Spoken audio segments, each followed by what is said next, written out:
Here, a throne is not bestowed.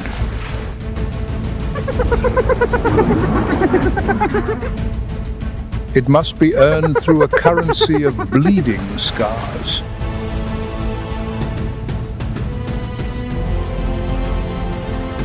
The weak face death with every passing moment.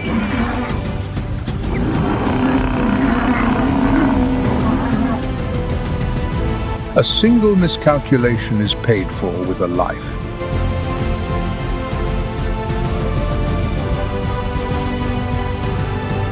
Only the strong are granted the right to see another dawn.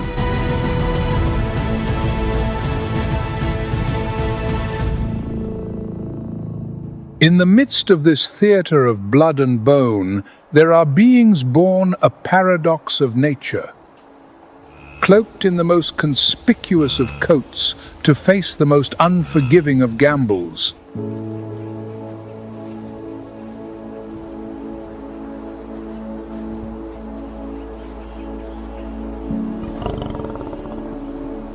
The white ghosts of the grasslands, the white lions.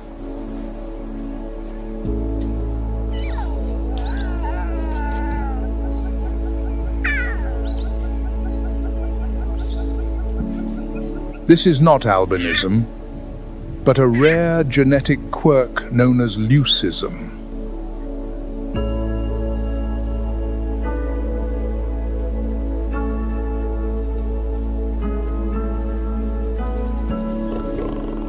A recessive gene diminishes the pigment in their fur, creating a coat of pristine snow, yet leaving the color in their eyes and pads untouched.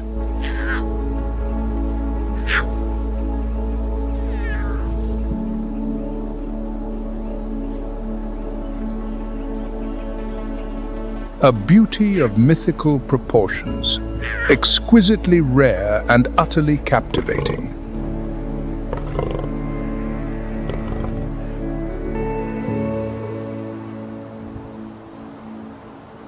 But in the crucible of survival, this beauty is a double-edged sword.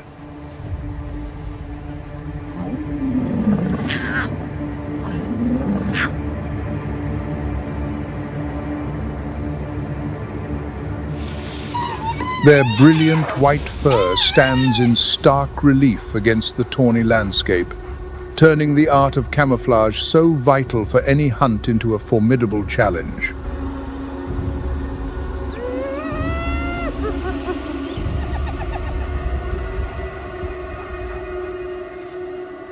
This prominence not only alerts their prey, but also draws the unwelcome gaze of the most ruthless competitors.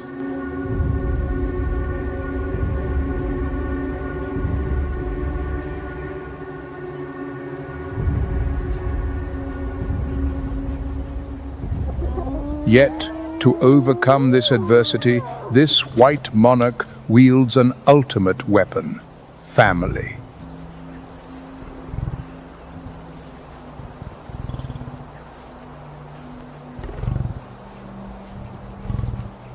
Fortunately, lions are the only great cats to have forged a tightly knit, organized society.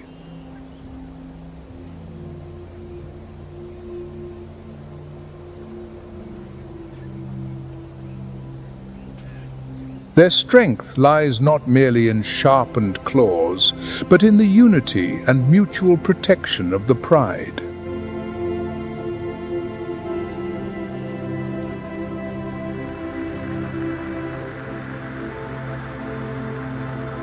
It is a grand strategy for survival, ensuring that even the most unique, the most different, can find their place in the sun.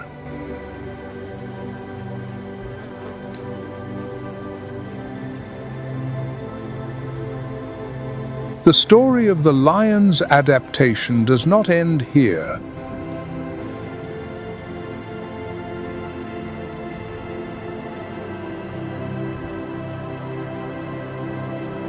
It is a tale told in many other hues, across lands more distant and even more demanding.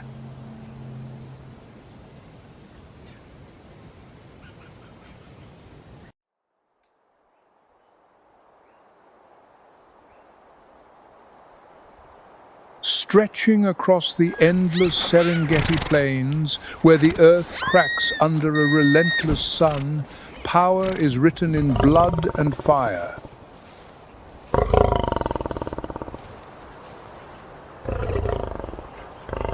This is no ordinary pride of lions.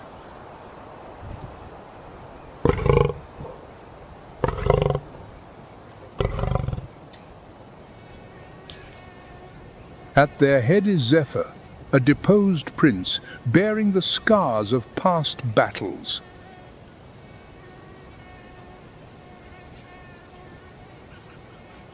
But his eyes still burn with the will to reclaim what was lost. Beside him is Valen, the silent observer who moves through the marshlands unseen. Jabari, the youngest, is still learning the ways of a warrior, ever eager to prove his courage. And Draven, cold and calculating. He rarely speaks, but his razor-sharp gaze misses nothing.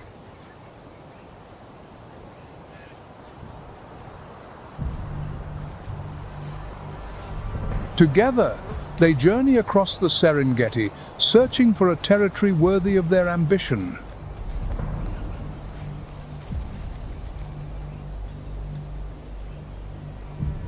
Their path leads them to the heart of a kingdom long ruled by a single dominant male.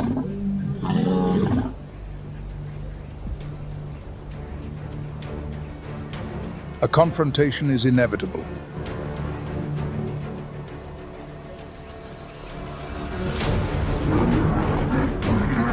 The air grows taut, transforming the savannah into a stage for a cataclysmic battle.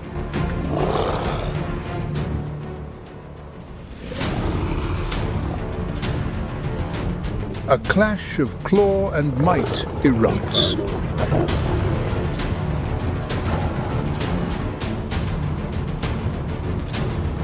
The lionesses can only watch, helpless, from a distance.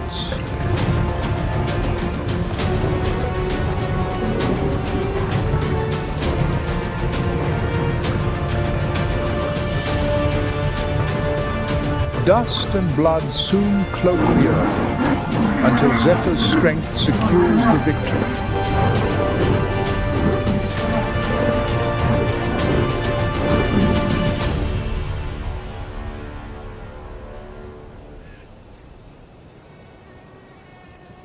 The old king has fallen. The coalition has conquered.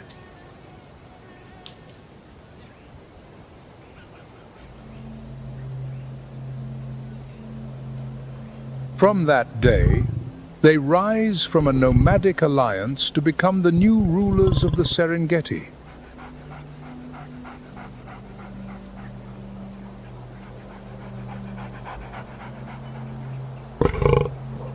Their newly won territory is named the Valley of Blood and Fire.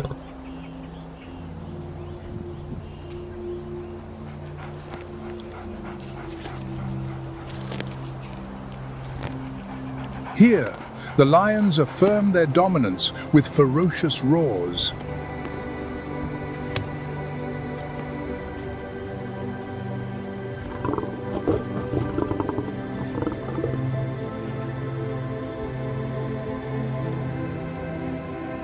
With victory comes a new rhythm of life.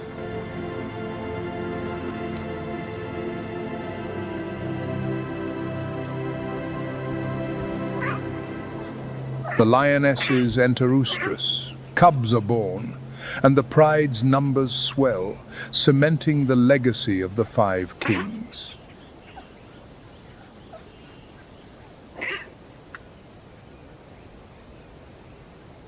The dawn brings their first coordinated hunt.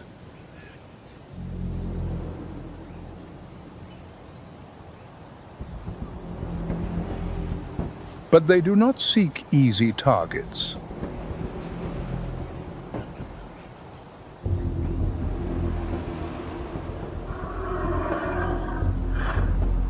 Their ambition is far greater. The African buffalo, a creature of immense size and unity.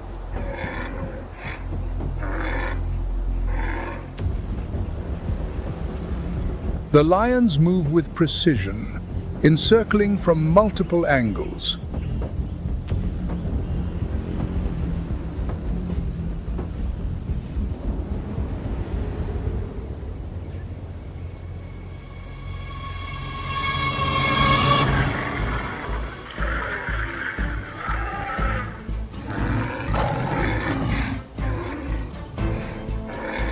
In a surge of synchronized fury, they charge.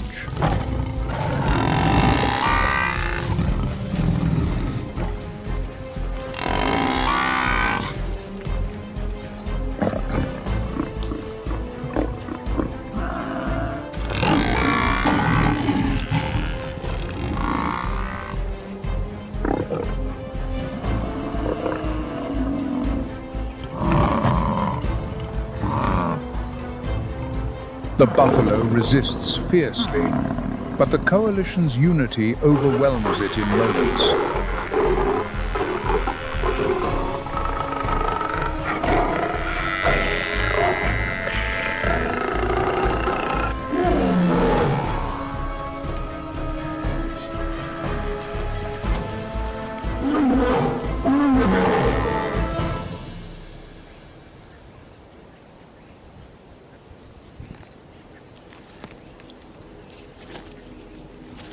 Under the glaring sun, the pride shares its prize.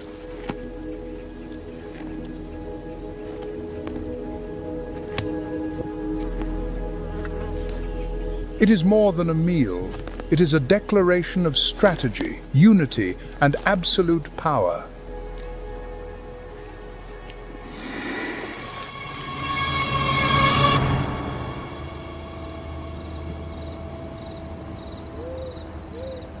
Months pass, and they now set their sights on their most audacious challenge yet, the African elephant.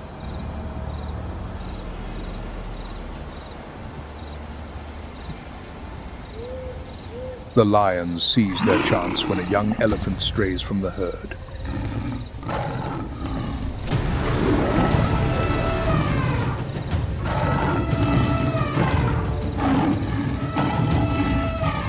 Their encirclement is precise and merciless, ending the hunt in a heartbeat.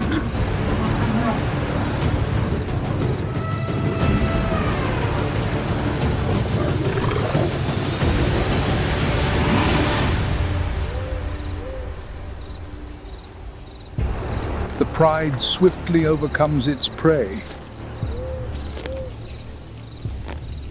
This is their most daring victory. A statement to the entire Serengeti that no creature is beyond their reach.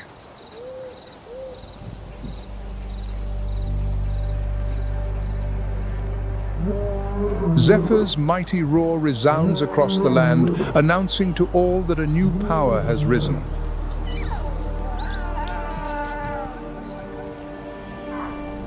In a land where life and death collide daily, these 5 warriors have forged their legend in blood and fire. And as the wind sweeps across the endless plains, their roar will echo for an eternity.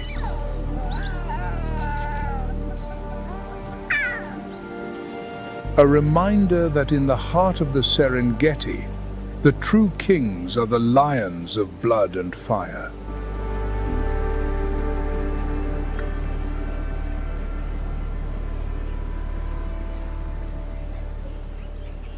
But power on the savannah is not spoken in a single language.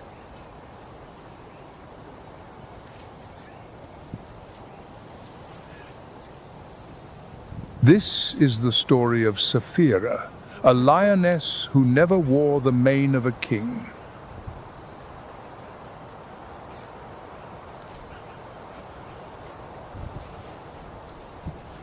She rose to leadership through cunning, courage, and a vision that saw beyond brute force.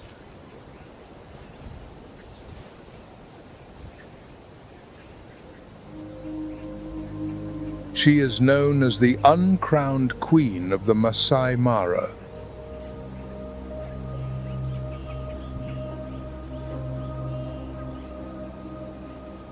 Sapphira's path to power was not preordained.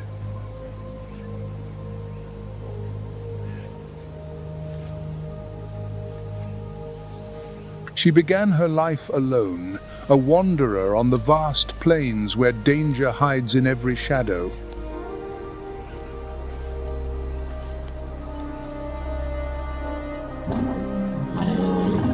On her journey, she met other young lionesses, equally lost and in need of guidance.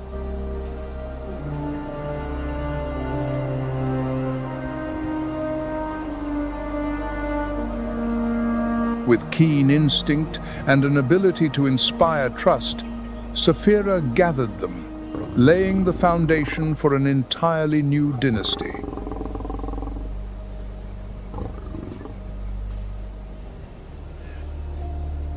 Under her command, the pride grew in strength.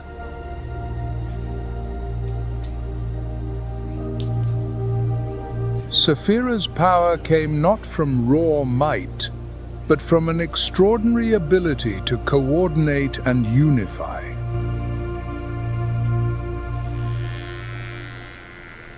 In a world where cooperation is the line between life and death, her leadership became the pride's ultimate weapon.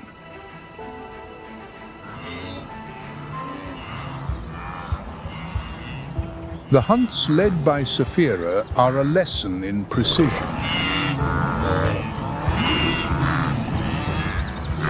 Every action is calculated.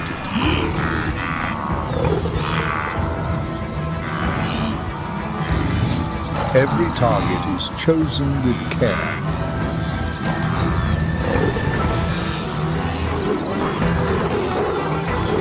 The lionesses have learned to move in perfect harmony, a deadly ballet woven from patience, silence, and timing.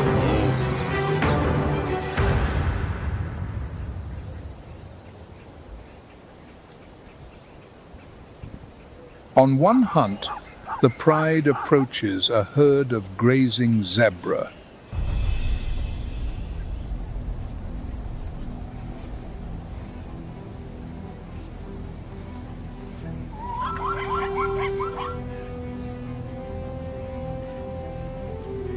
With just a subtle signal, the lionesses move as one, their eyes locked on their intended quarry.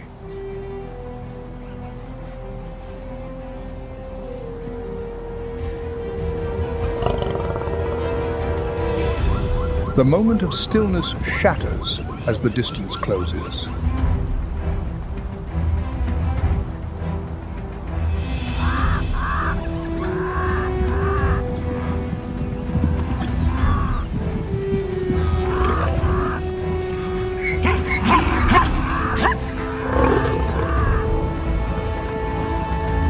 Chaos erupts, and a zebra falls not by chance, but by a flawlessly executed plan.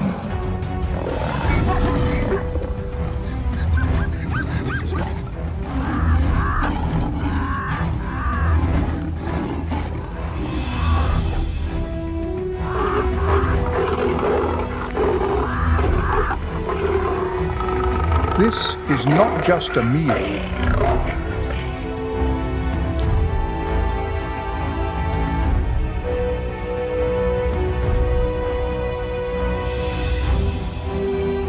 It is proof that strategy and solidarity are the keys to survival.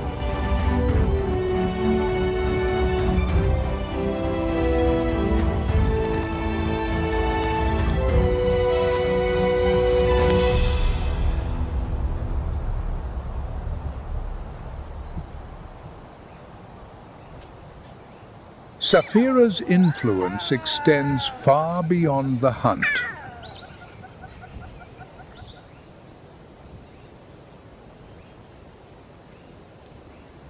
The pride's territory expands from a modest patch to over 19 square miles, a rich domain of water and plentiful prey.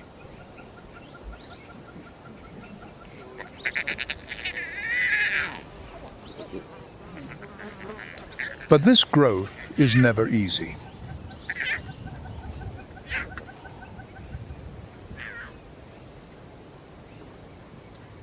They face rival prides, contend with ambitious males, and even the threat of poachers.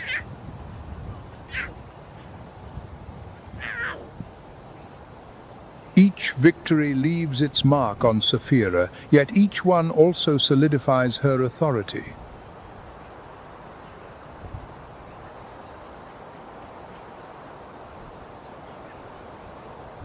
Her reign is built on trust and respect.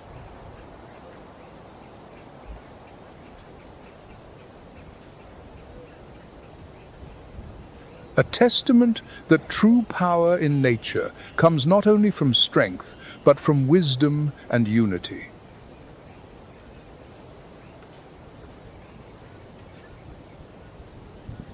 As the sun sets on the horizon, painting the Masai Mara in fiery hues, a new roar tears through the evening calm.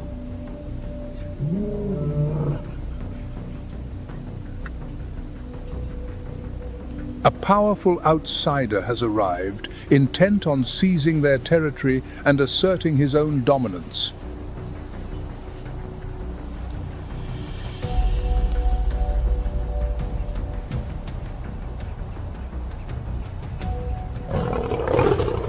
The confrontation is ferocious.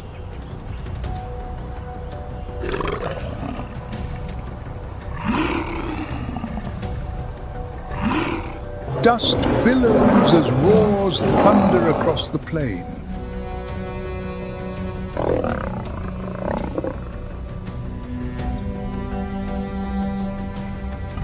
The lionesses attack with absolute precision under Sapphira's command.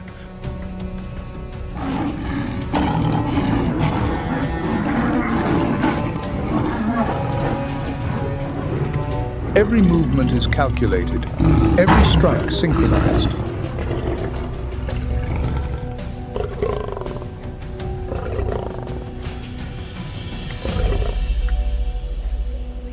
When the challenger finally flees in defeat and humiliation, the pride gathers around Sapphira, acknowledging the leader who held them steady through the storm.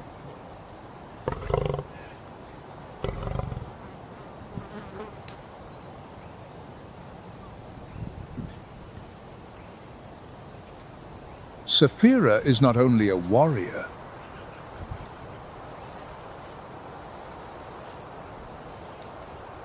she is also a mother. As the sky darkens, she quietly retreats to deliver her first litter.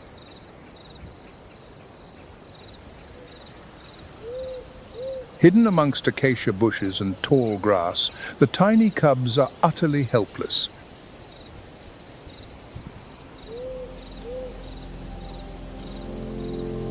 But under their mother's care, they find warmth, nourishment, and protection.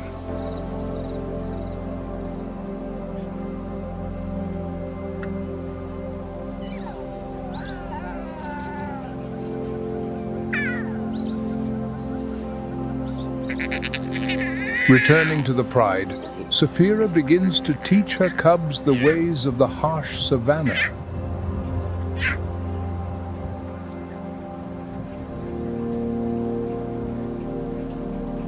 She shows them how to stalk, how to move in silence.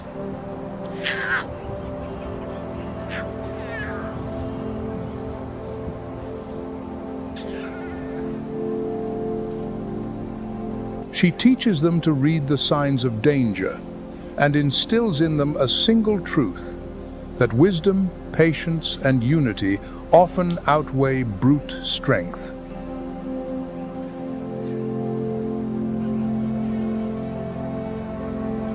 Over time, the legend of Sapphira grows.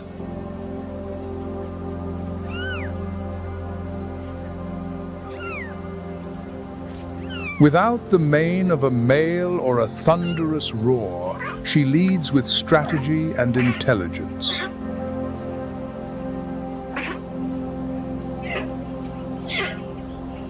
Her life has become a legacy of the power of unity and intellect triumphing over force.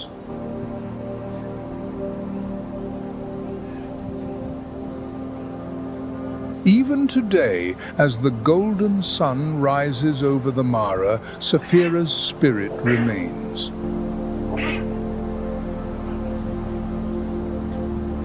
In the rustle of the grass, in the whisper of the wind, the lioness who reigned without a crown has left an indelible mark.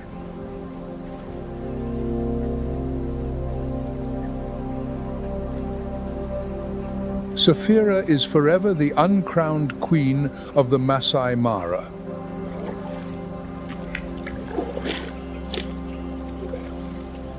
A symbol that true greatness comes not from a title, but from courage, wisdom, and a heart that never yields.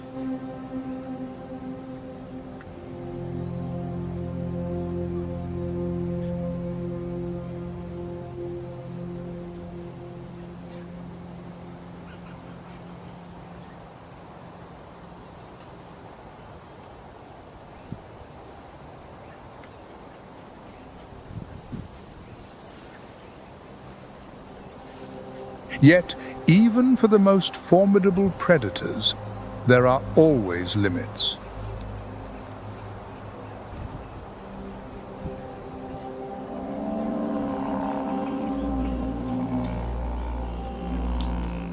On the savannah, there are forces that command respect not by attacking, but through an impenetrable defense.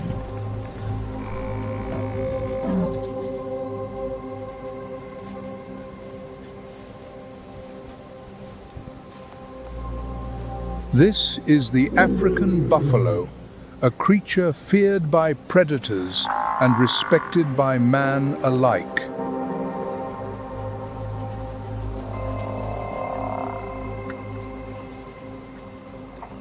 Its massive frame and horns that curve like a helmet make it a true giant of the plains.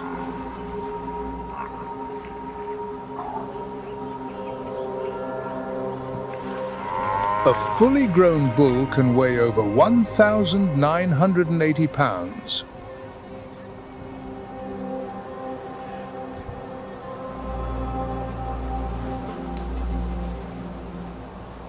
Its thick, armor-like hide shields a body of solid muscle.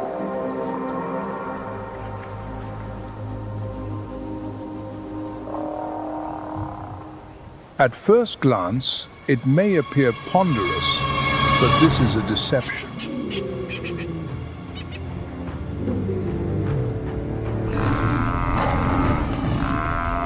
When threatened, the buffalo can charge with devastating force.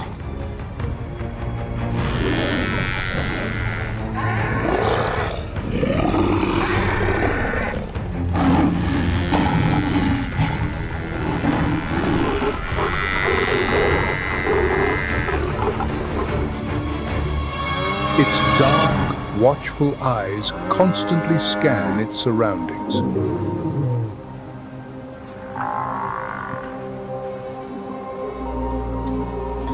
In a world where every shadow could conceal a lion, vigilance is the key to survival.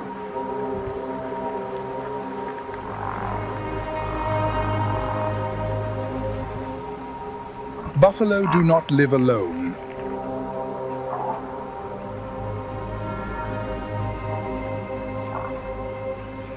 They move in large herds, forming a living fortress, a wall of bodies and horns to shield the vulnerable.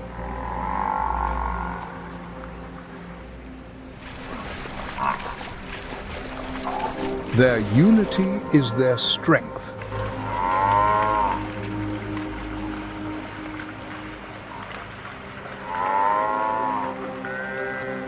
However, that does not guarantee peace among the bulls.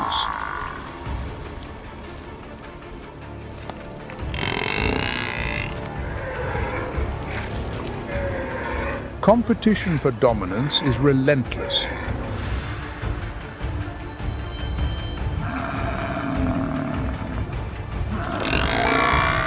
As the sun sets, two giants may confront one another.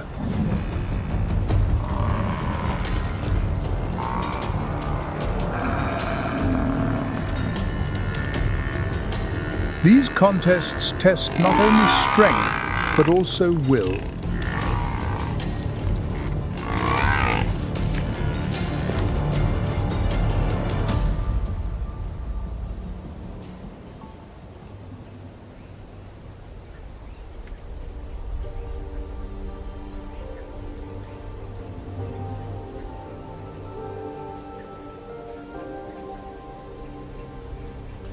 After an 11-month gestation, a female will give birth to a single calf weighing between 66 and 88 pounds.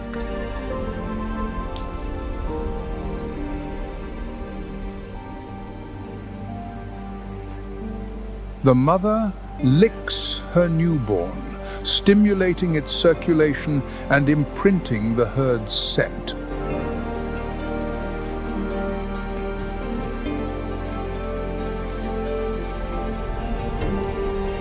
Within minutes, the calf must rise on trembling legs.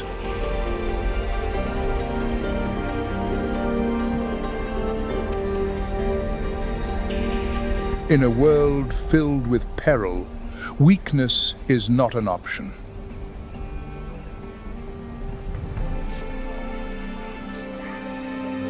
This is its trial by fire, to stand and move, to keep up with the herd, or be left behind to face a tragic fate.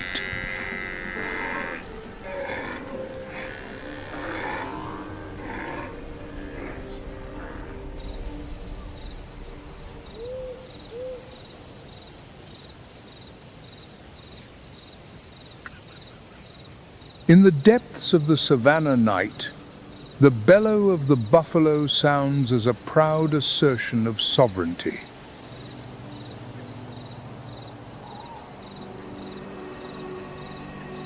The power and majesty of this giant lie not in fang or aggression, but in a spirit of unity and resilient endurance.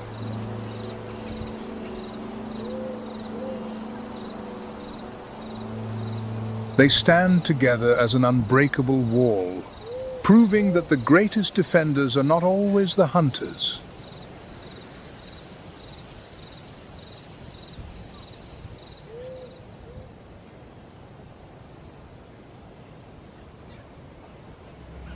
With a height of up to 18 feet, it is the tallest land animal today.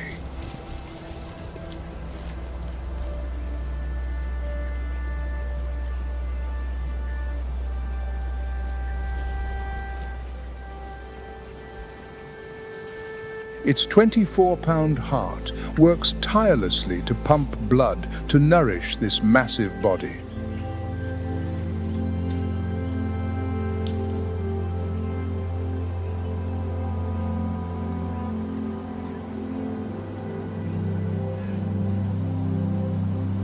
The maple leaf-shaped patterns on its coat are its most characteristic identifying feature.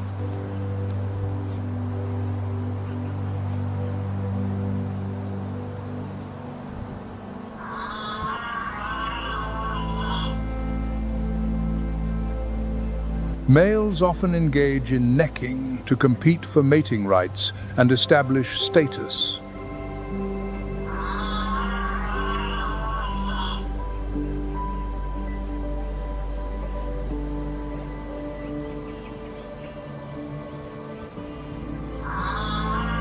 These clashes cause the ossicones on the males' heads to often become bald over time.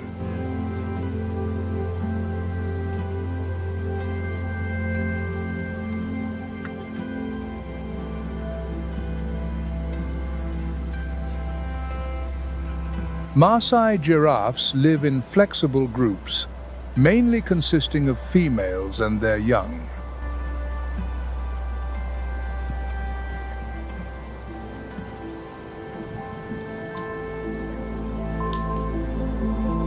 They sleep only about 30 minutes a day through extremely short naps of 1 to 2 minutes.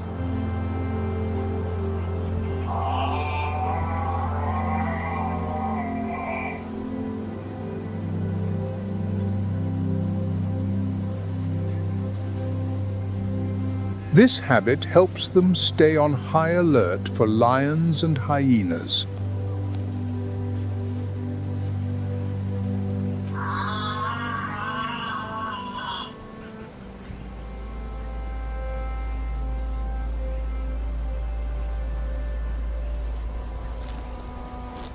Eating leaves from high up helps them regulate the tree canopy, creating living space for lower dwelling species.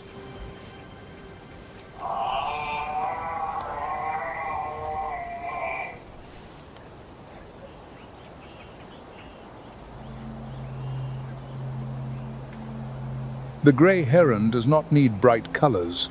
Its strength lies in absolute precision.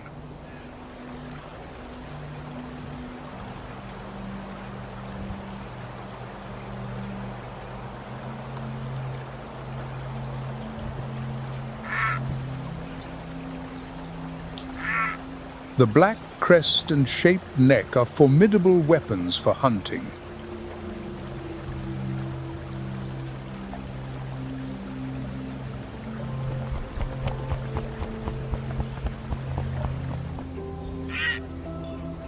It can stand motionless for hours, waiting for the opportunity to launch a lightning-fast strike.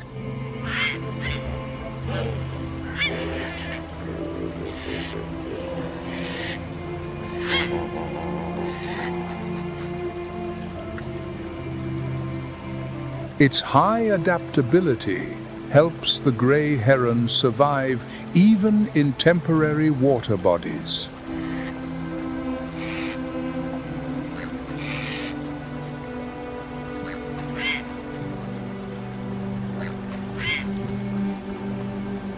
The skills of this bird go far beyond mere hunting.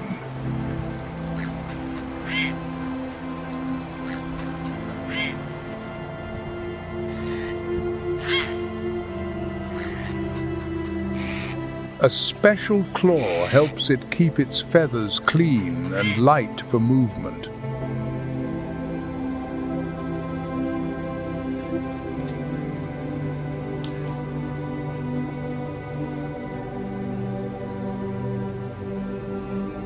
Grey herons prefer to build communal nests high up, creating bustling bird gardens near rivers.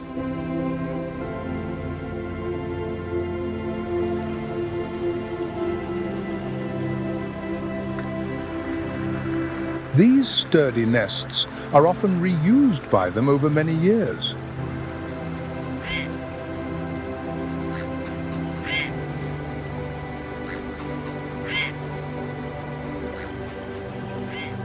Each breeding season, the mother heron will incubate 3 to 5 pale blue eggs for about 28 days.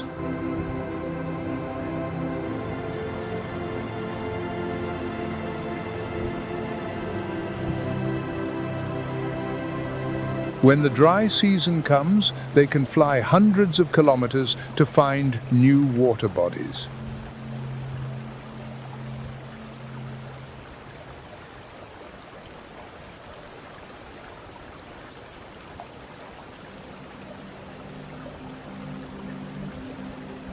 Another prominent resident is the African spoonbill.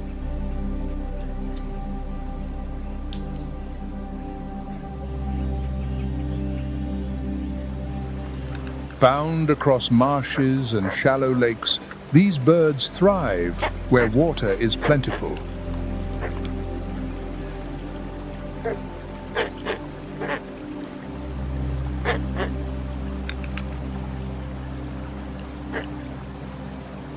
With its snow-white plumage and long, flattened bill, the spoonbill hunts not by sight, but by touch.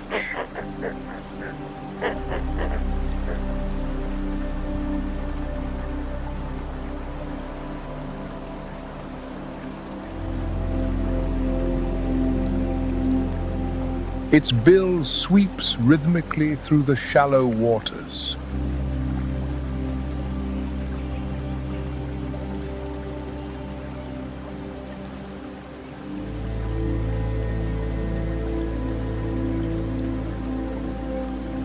With a wingspan of over 3 feet, they glide effortlessly over the wetlands, moving in graceful flocks that enhance safety and foraging success.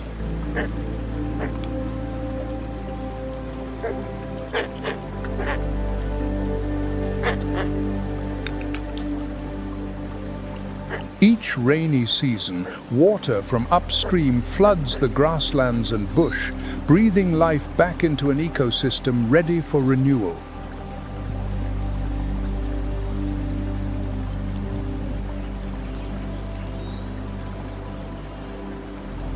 Trees, reeds, and aquatic grasses sprout in dense emerald clusters, greening the land.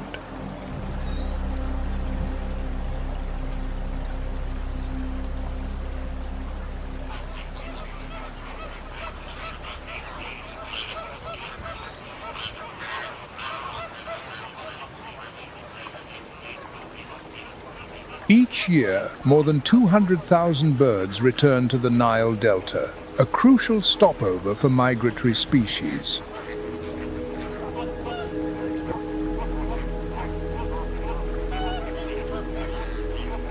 Among them, one bird stands out.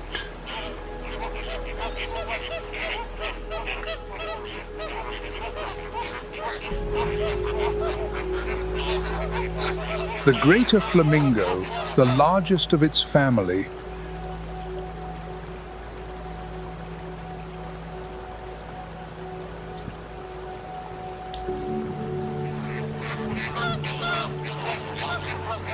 As temperatures and water levels change in spring and autumn, the flamingos leave the arid lands, journeying to the flooded fields of the Nile Delta.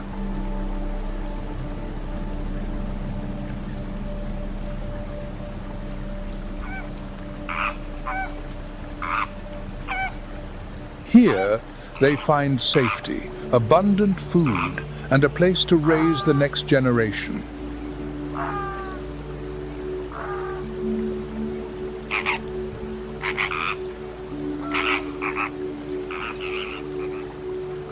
Standing over 4 feet tall, with a wingspan of nearly 5.5 feet, the greater flamingo moves with unparalleled grace.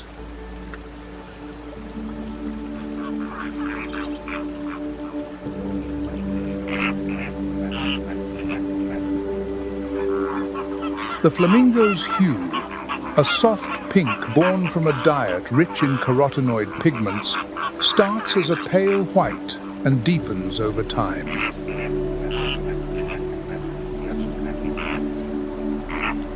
Their migration is more than just survival.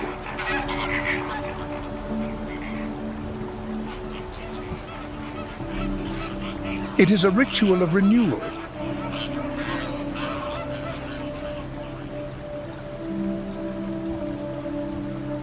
In great flocks of up to thousands, they protect one another.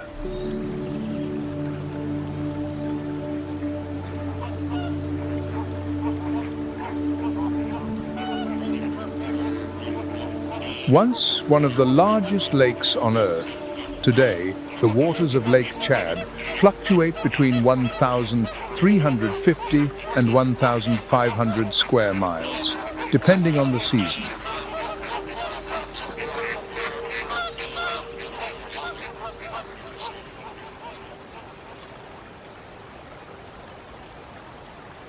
This belt of flooded grassland remains one of the most important ecosystems of the Sahel.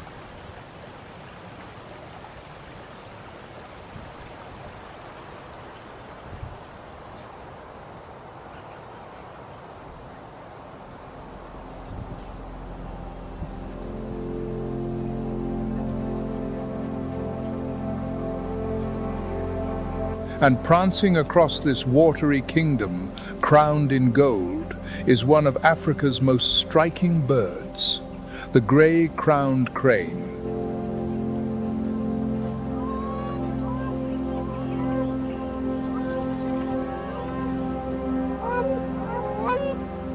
Graceful yet resilient, the crane has mastered the rhythm of the rising and falling waters.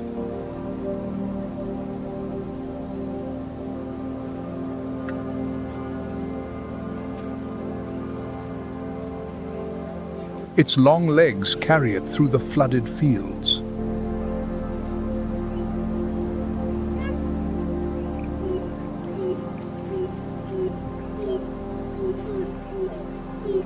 When the rains return, the Zambesian grasslands burst back to life.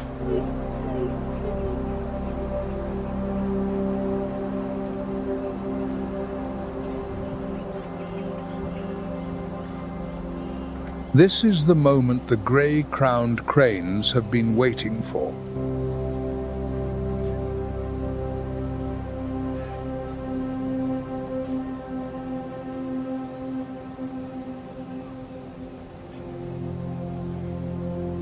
After months of migration, they return in graceful flocks.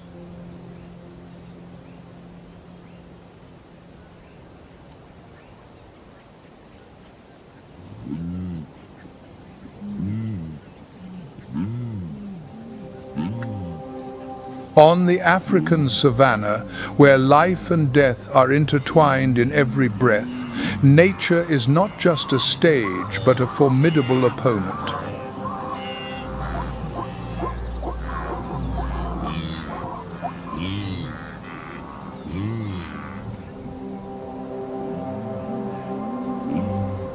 When the rainy season arrives, bringing with it endless floods, muddy plains, and raging rivers,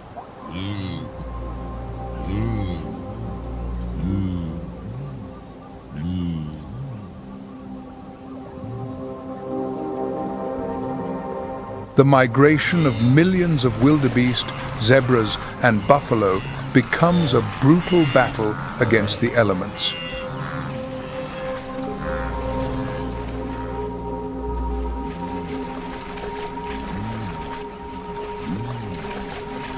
When the first rains fall, the savannah transforms in an instant.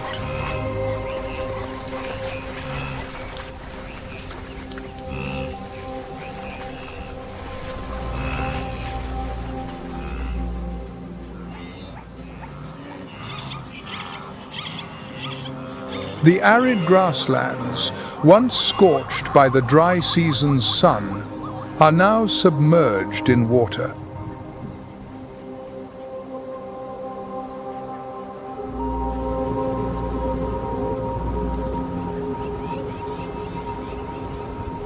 For the wildebeest and the zebra, which rely on speed for survival, the mud is a fearsome enemy.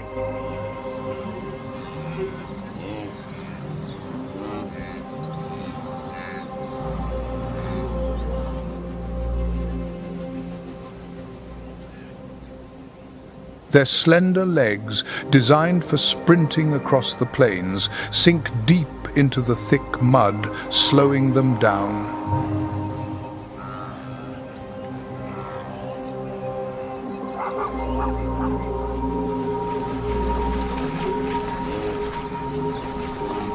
A herd of zebras, their black and white stripes shimmering in the sun, moves slowly through a flooded plain.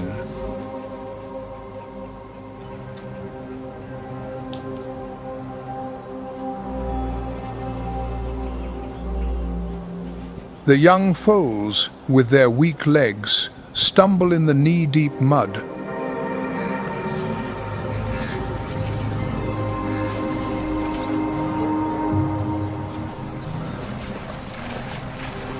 In these moments, nature spares neither prey nor predator.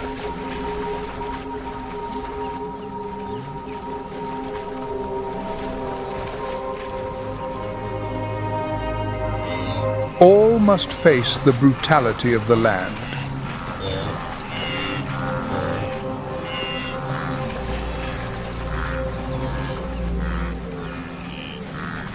The floods do not just slow movement, they turn the grasslands into deadly traps.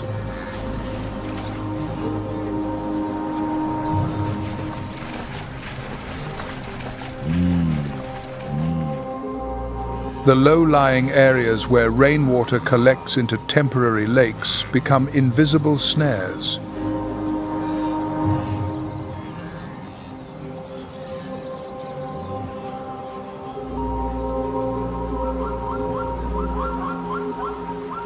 If the mud is an unseen enemy, then the raging rivers are the most terrifying challenge of the migration.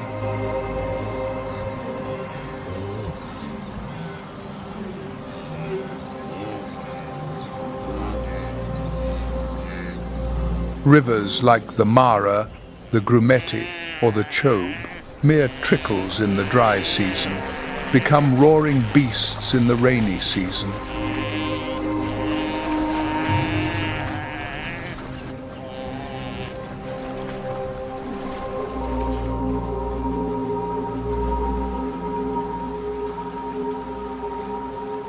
For the wildebeest, zebra, and buffalo, crossing these rivers is not a choice, but a command of survival.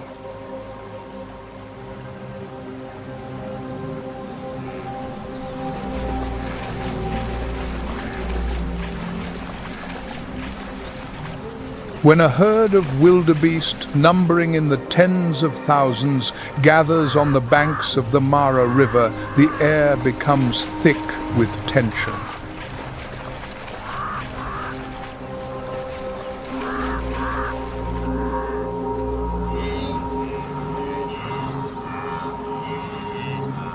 Beneath the murky surface, dangers lurk.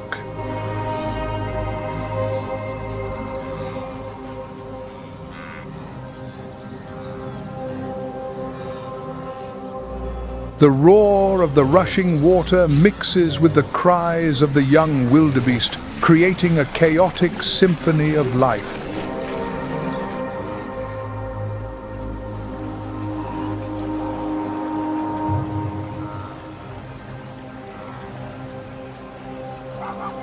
Then, as if driven by an unseen signal, one wildebeest leaps into the water, triggering a stampede of thousands.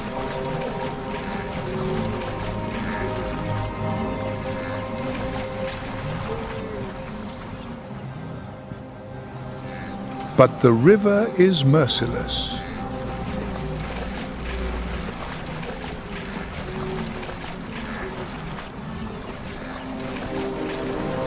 The young wildebeest, too weak to fight the current, are swept away, their small bodies disappearing in the flow.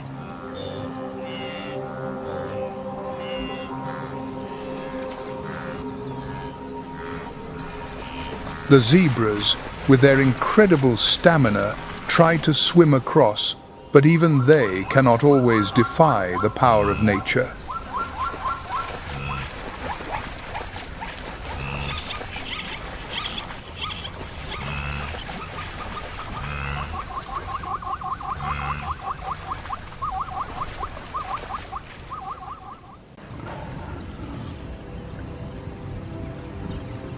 Here, nature is unforgiving.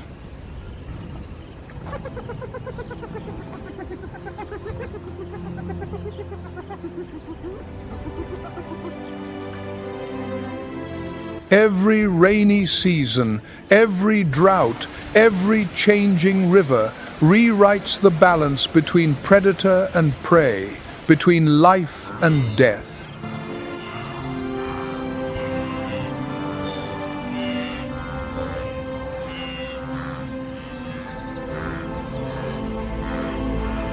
Yet, beyond the instinct for survival are journeys that span thousands of miles, enduring for generations,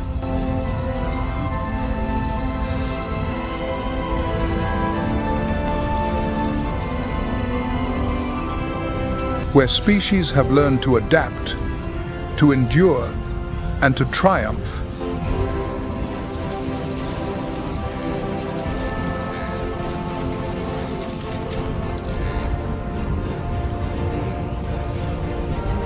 This is not just the story of one species, but of an entire continent, a story of life in constant motion.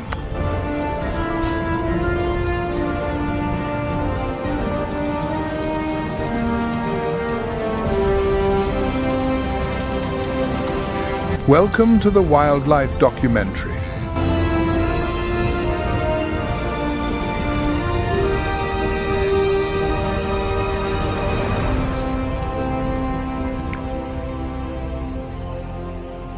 Wildlife, the untold migrations of the Savannah wilderness.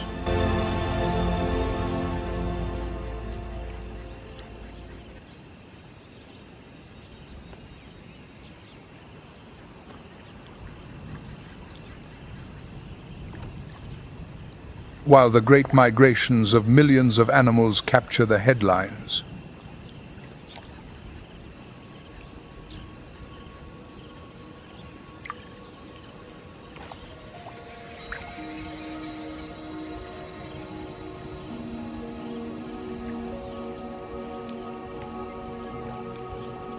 smaller species silently undertake journeys no less significant.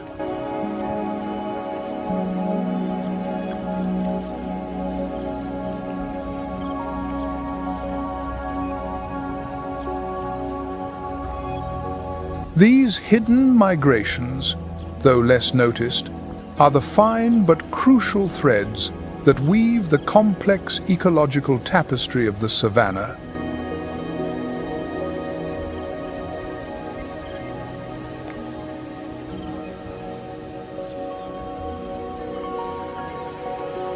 Small antelopes like the dik-dik or the steenbok begin their own migrations.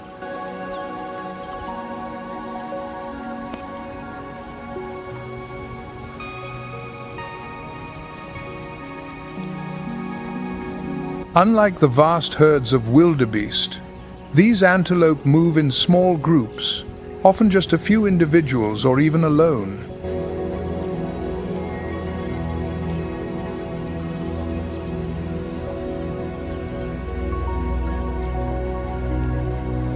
With their slender bodies, large, watchful eyes, and nimble legs,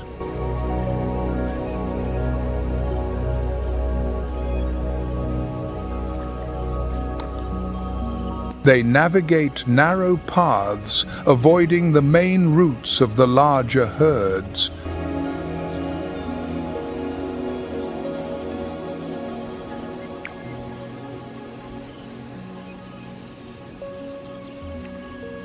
Their journeys may not span hundreds of miles, but they are fraught with danger, from stealthy leopards to sudden flash floods.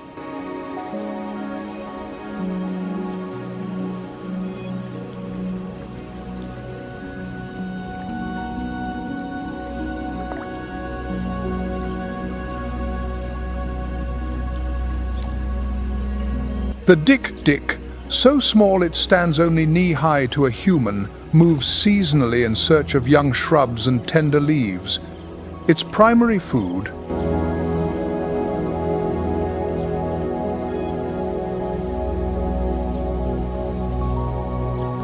it does not need the vast grasslands of the wildebeest.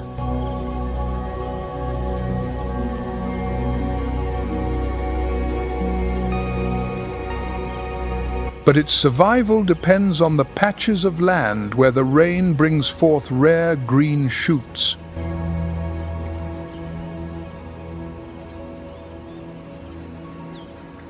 Their journey often takes place at night, when the darkness shields them from the eyes of predators.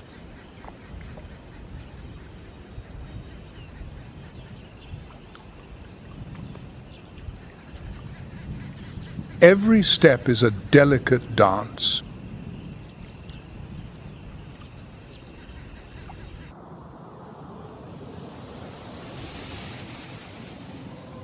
The Egyptian sand viper, a small but mysterious reptile, is a master of camouflage in the hot, sandy desert.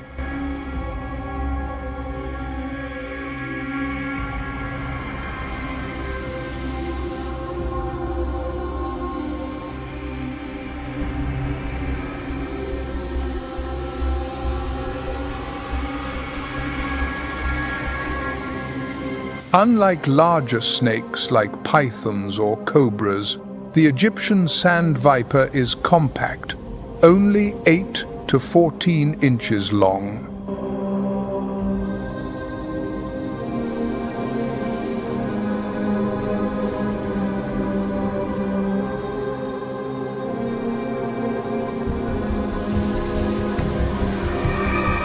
This snake does not undertake long migrations like the antelope, but survives by lying in wait, patiently ambushing its prey.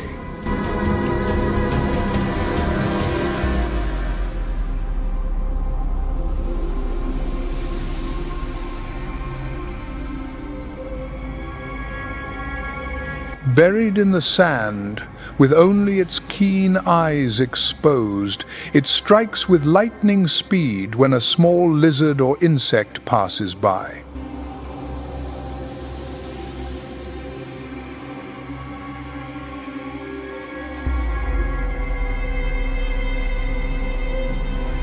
The sand viper's survival is a silent dance.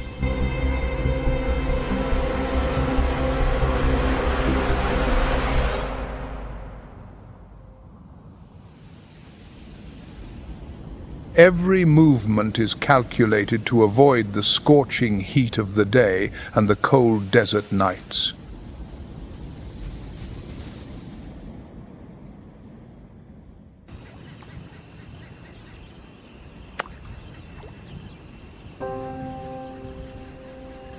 In the sky, where vultures circle and hawks soar, smaller water birds undertake migrations that often go unnoticed.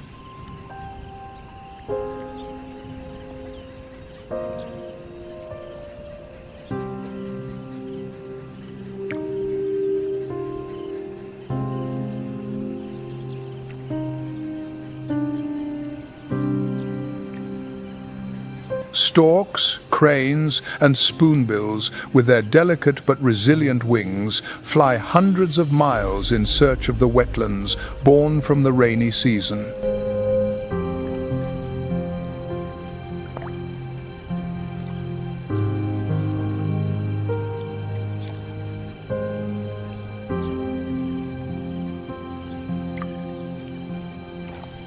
One notable water bird is the yellow-billed stork, with its pristine white plumage and long, slender legs.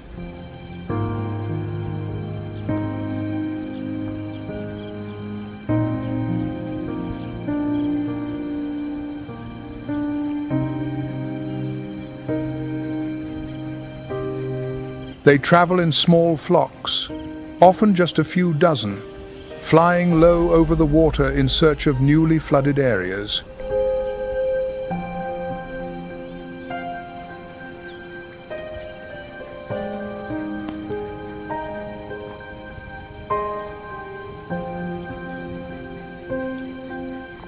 Their journey is not just for food, but for breeding.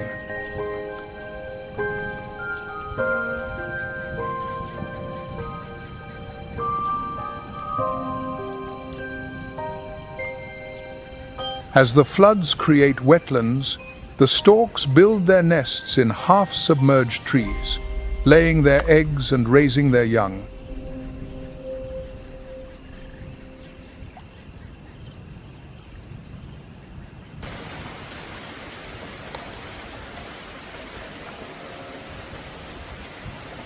When the first rains revive the savannah, the giants of the wilderness begin their journey.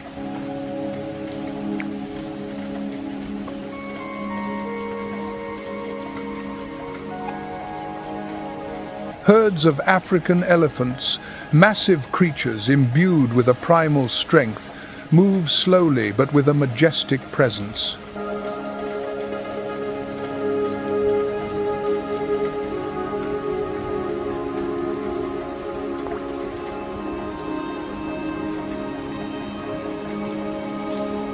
Leading the herd are the seasoned matriarchs, the keepers of generational memory.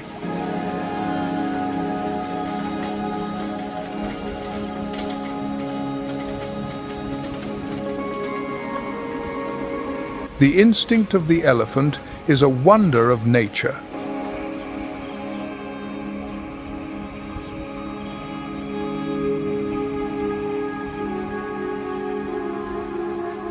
The matriarchs, often having lived for decades, carry a living map of the savannah within them.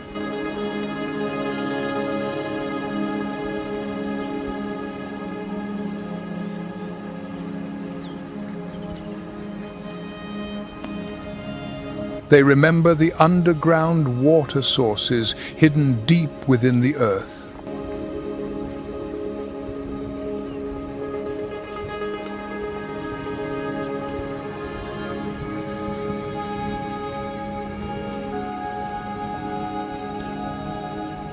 The winding paths through dense forests, and even the lands scorched by past droughts.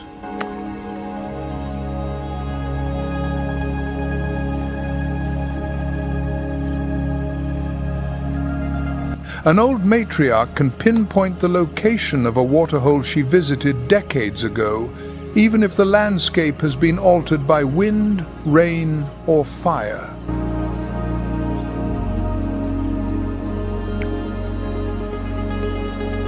The elephant's journey is not just a search for food.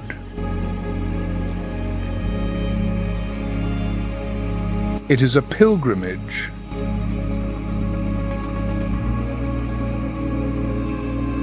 Every step is a connection to their ancestors, to the land, and to life itself.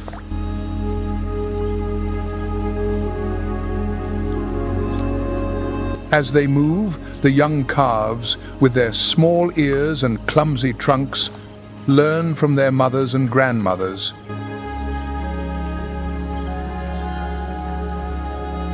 They watch how the elders use their trunks to sniff the air for signs of water.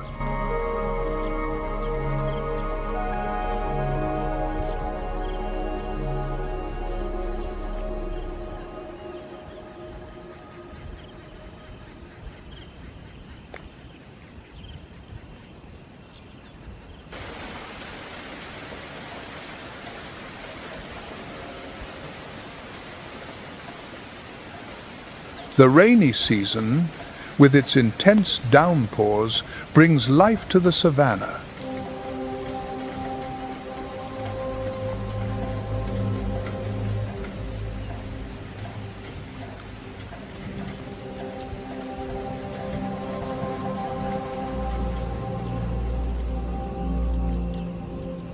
The arid grasslands now sprout lush green shoots, providing an abundant food source for elephants, wildebeest, and buffalo.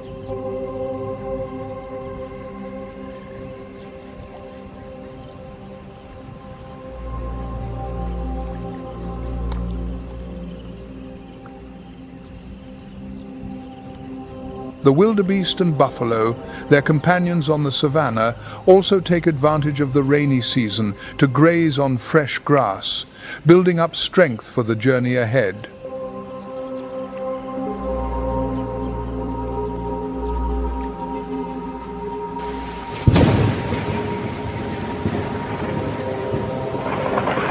But the rain also brings danger.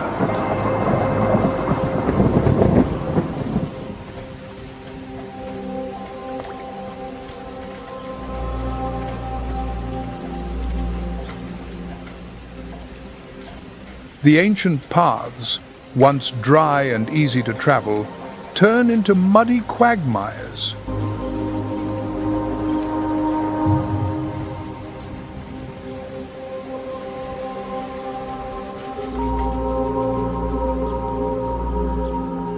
The rivers, mere trickles in the dry season, now roar with powerful currents, ready to sweep away any creature that dares to cross.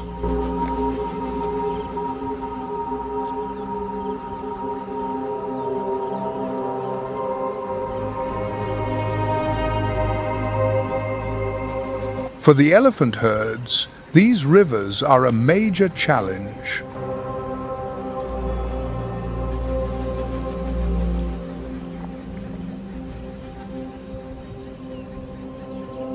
The small calves cling to their mothers to avoid being carried away by the current.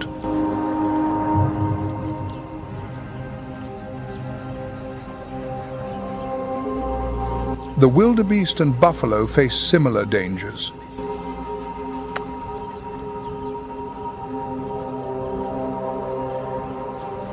The flooded grasslands slow their pace, making them vulnerable to predators.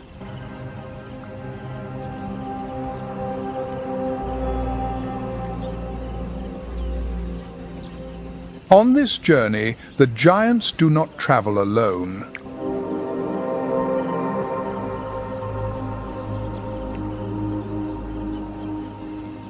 They carry with them their sentinels, their private guard.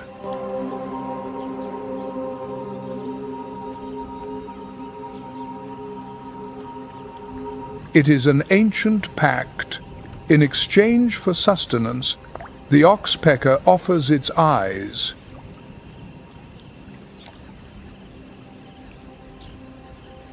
A piercing cry is the price of passage, a signal that can mean the difference between life and a sudden, violent death.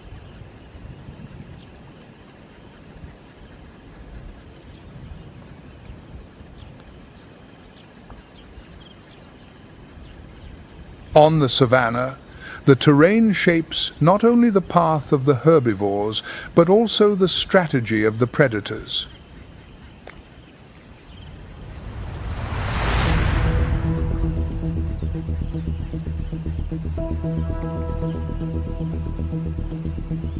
The lion, the king of the wild, understands this better than anyone.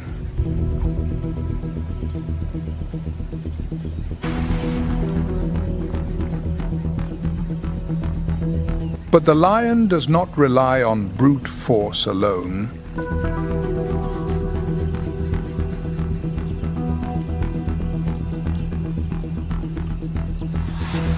They are master strategists, using the landscape to turn narrow corridors into perfect traps.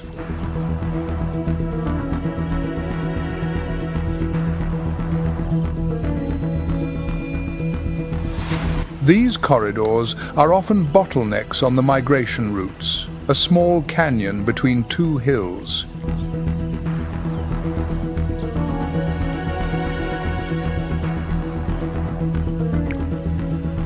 A narrow strip of land between rivers, or a grassland bordering a thicket.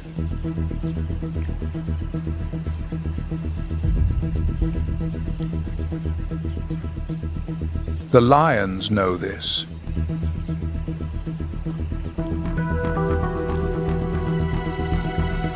They lie hidden in the tall grass, their bodies blending with the golden hue of the savannah, their breathing slow but alert.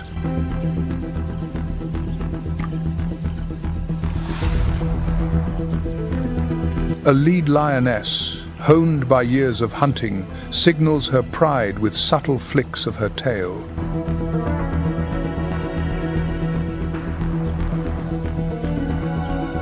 The other lionesses, often her sisters or daughters, move into position.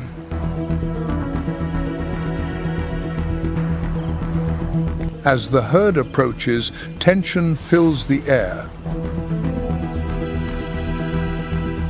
The thundering of hooves, the cries of lost young, and the smell of dust create a chaotic scene.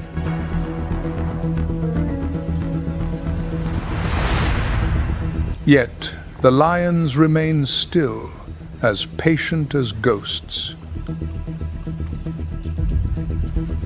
Then, in a fleeting moment when a young or weak wildebeest strays from the herd, the ambush is sprung. Not every hunt is successful.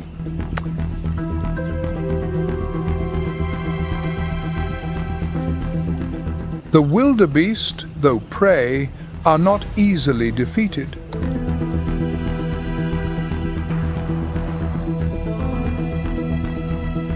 With their vast numbers and strong survival instincts, They can form a living wall.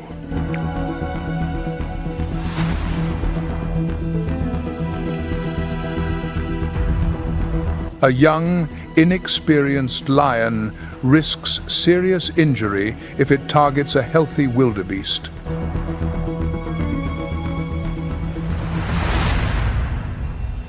In these moments, the savannah becomes an arena where the predator's strength is pitted against the prey's unity.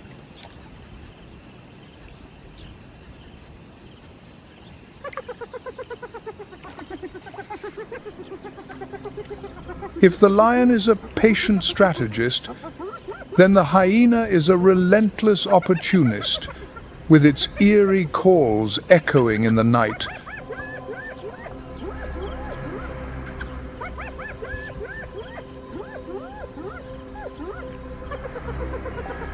The hyena embodies persistence and ruthlessness.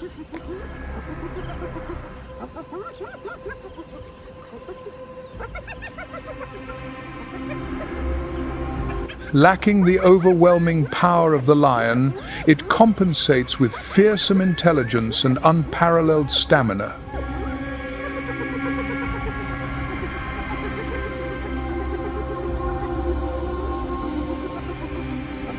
During the migrations, hyenas shadow the zebra herds, keeping just enough distance to remain undetected.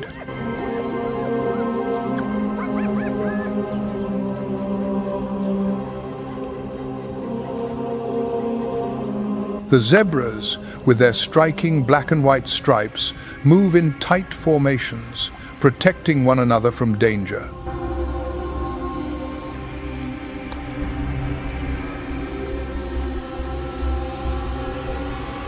But the long journey of hundreds of miles across the savannah drains their strength.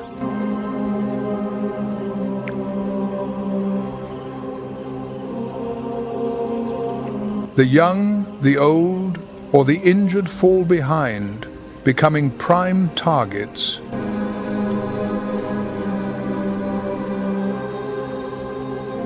This is when the hyenas strike.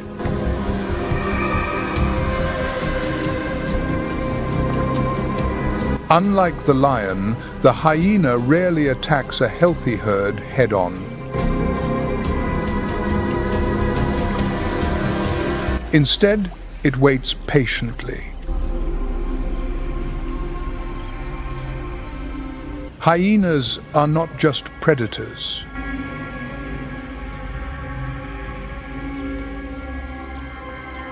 They are scavengers, ready to steal kills from lions or cheetahs.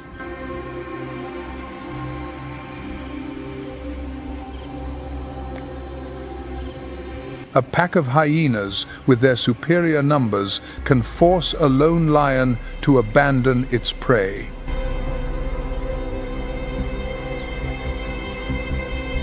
The clashes between hyenas and lions are noisy battles, where the roar of the lion mixes with the cold, laugh-like calls of the hyena, creating a chaotic symphony of the savannah.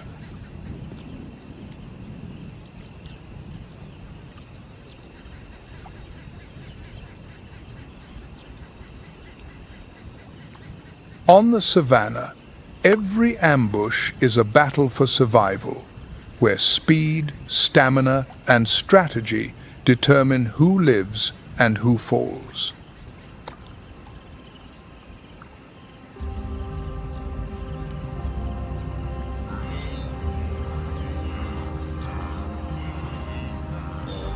For herbivores like the wildebeest and the zebra, speed is their greatest weapon.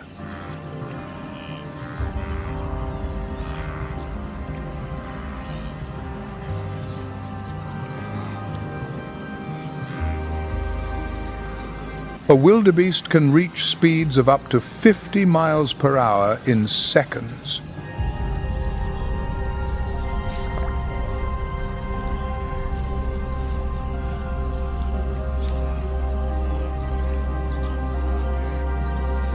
The zebra, though not as fast, possesses remarkable stamina, maintaining a high speed over long distances to exhaust a predator.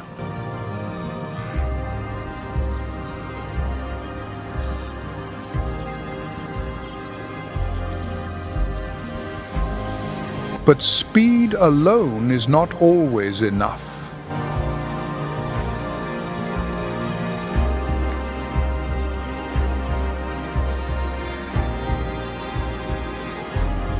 Stamina is just as crucial, especially during migrations that span hundreds of miles.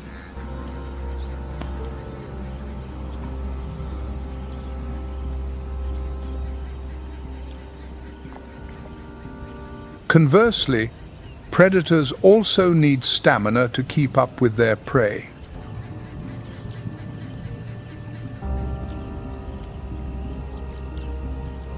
The herbivores have their own strategies.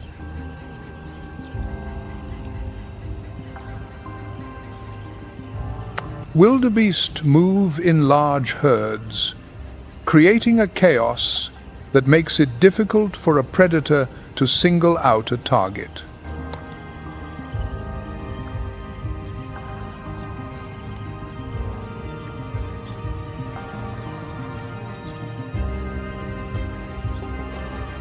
Zebras, with their disorienting striped patterns, confuse predators, making it hard to identify an individual in the herd.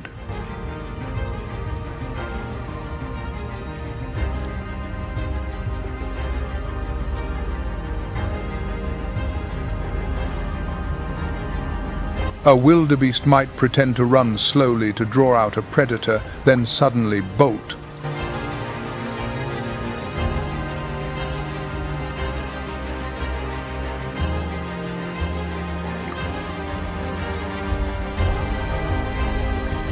A lion might feign giving up the chase, only to strike again when the prey is off guard.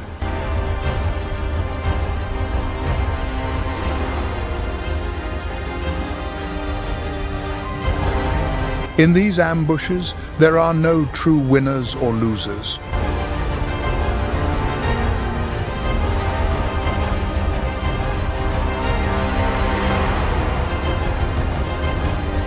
Lions and hyenas, though fearsome predators, play a vital role in maintaining the balance of the savannah.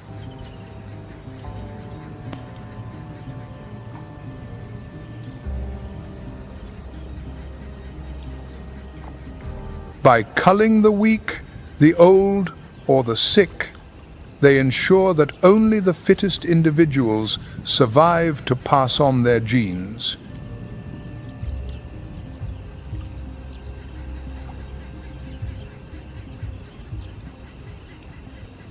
Conversely, the prey shapes the destiny of the predators through their resilience and strategy.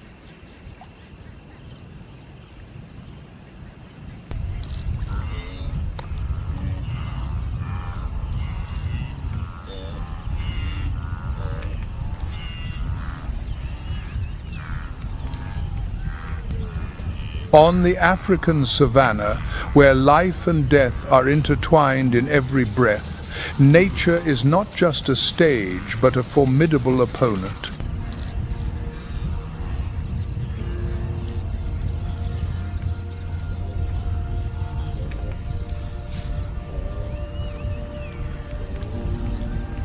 When the rainy season arrives, bringing with it endless floods, muddy plains, and raging rivers,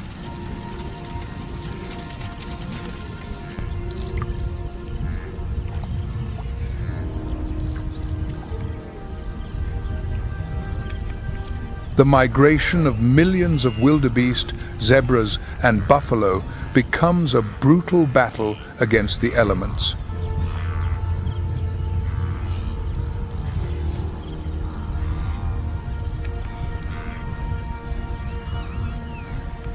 When the first rains fall, the savannah transforms in an instant.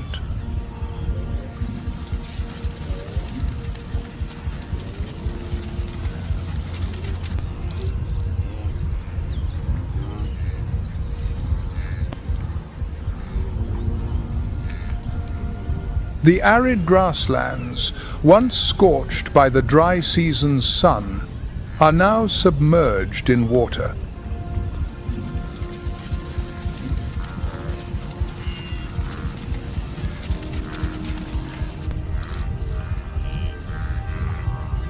For the wildebeest and the zebra, which rely on speed for survival, the mud is a fearsome enemy.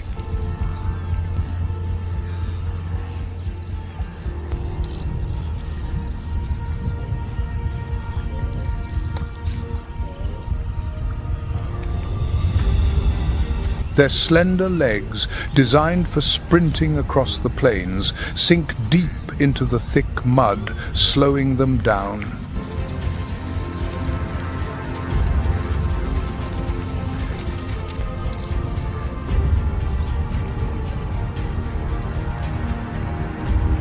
A herd of zebras, their black and white stripes shimmering in the sun, moves slowly through a flooded plain.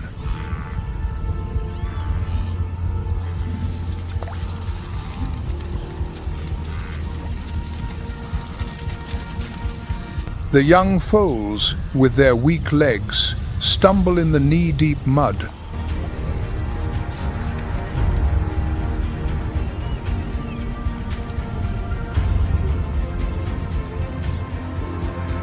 In these moments, nature spares neither prey nor predator.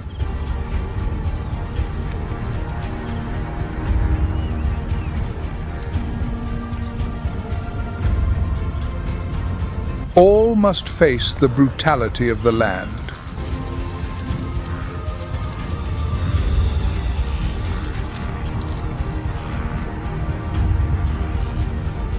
The floods do not just slow movement, they turn the grasslands into deadly traps.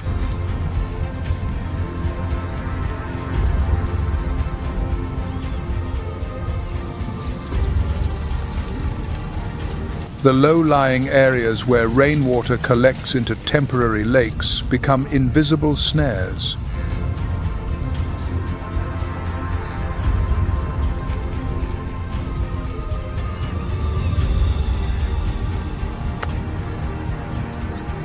If the mud is an unseen enemy, then the raging rivers are the most terrifying challenge of the migration.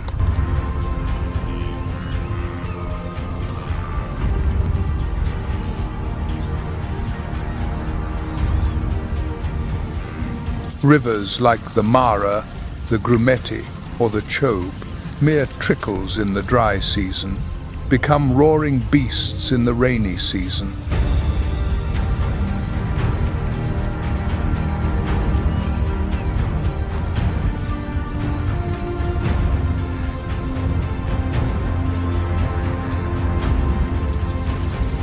For the wildebeest, zebra, and buffalo, crossing these rivers is not a choice, but a command of survival.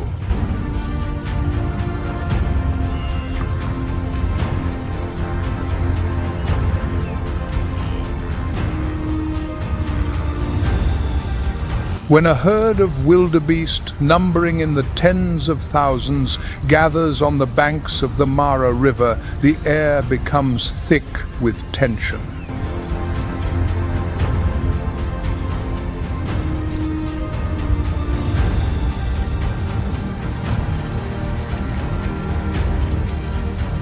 Beneath the murky surface, dangers lurk.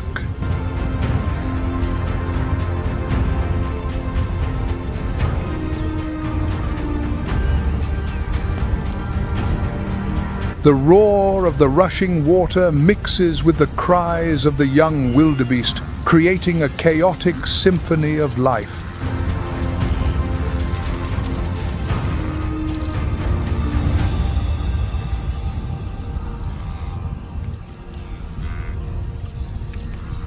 Then, as if driven by an unseen signal, one wildebeest leaps into the water, triggering a stampede of thousands.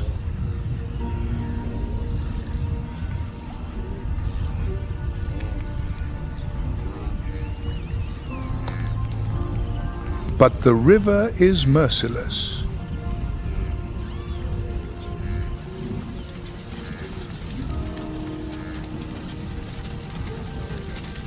The young wildebeest, too weak to fight the current, are swept away, their small bodies disappearing in the flow.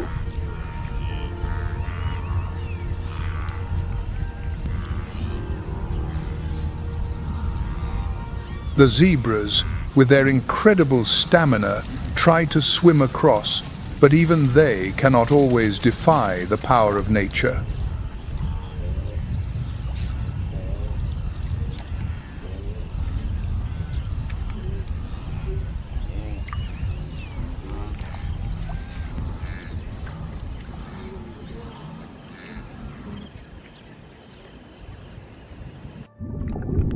Beneath the murky waters of the river, another threat awaits: the Nile crocodile.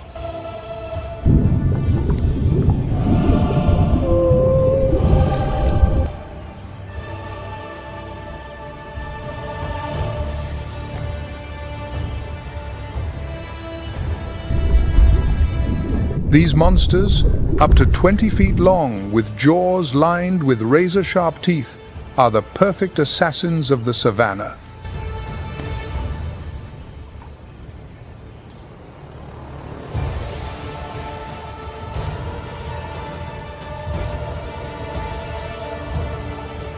With deadly patience, the crocodiles wait for the perfect moment to strike, turning the rivers into bloody arenas.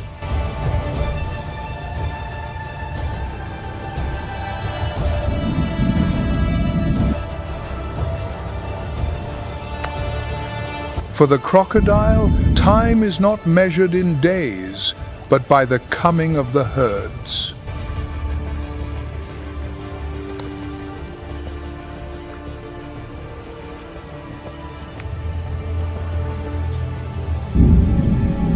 An ancient rhythm beats in its cold blood, a memory not of years, but of seasons of abundance.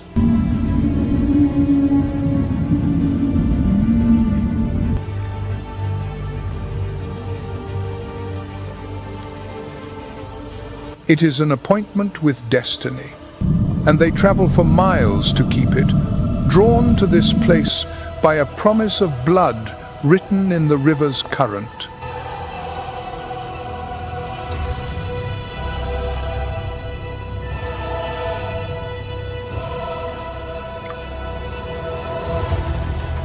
This calculation shows a level of intelligence and learning far beyond what we typically associate with reptiles.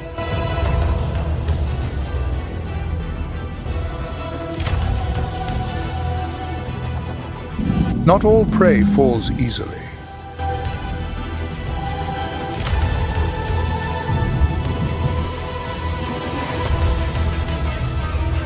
A buffalo, with its immense strength and sharp horns, can fight back, goring a crocodile and escaping its jaws.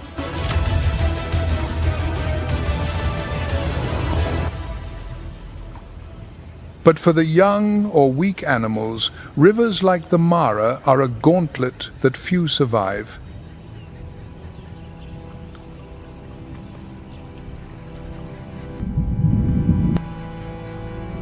Each year, thousands of wildebeest and zebras perish in the rivers.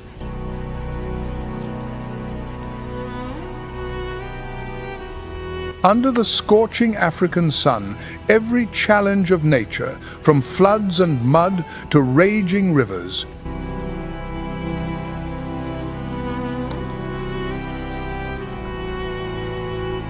is part of an endless cycle of life and death.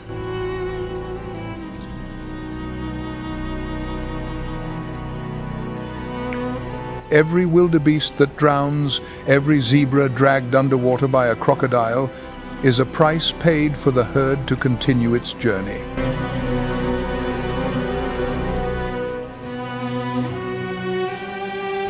But death is not an end.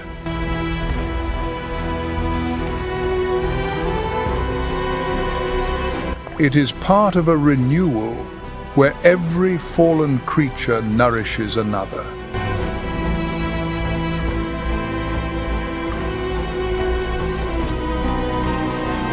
In the harshness of nature, Every loss is part of a larger tapestry.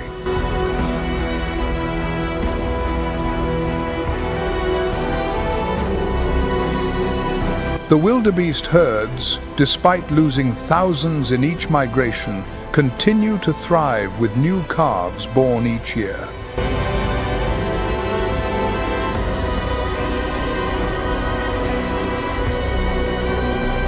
Above all, the savannah lives, breathes, and tells its story through every drop of rain, every river, and every footstep of the creatures that call it home.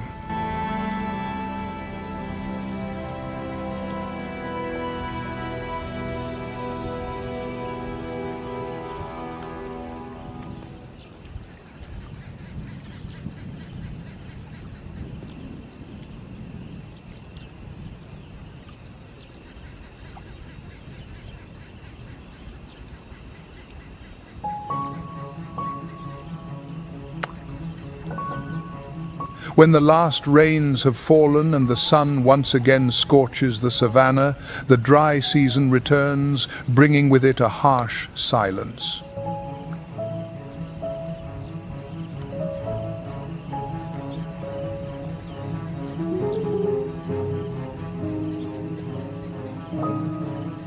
The lush grasslands turn yellow and brittle.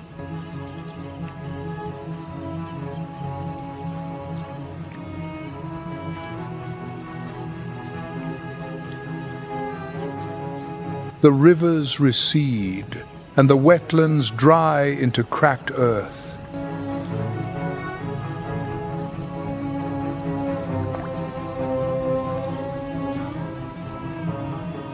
Yet, even in this harshness, the savannah never stops moving.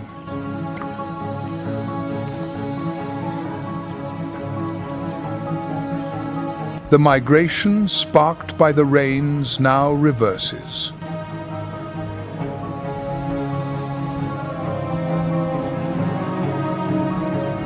The wildebeest, zebra, and buffalo return to their lands, awaiting the next rainy season.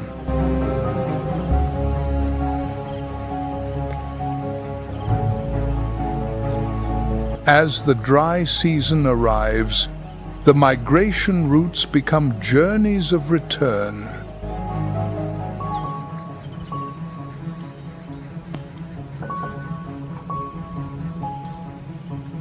The wildebeest, having left the Serengeti for the Masai Mara, now head back, guided by instincts honed over millions of years.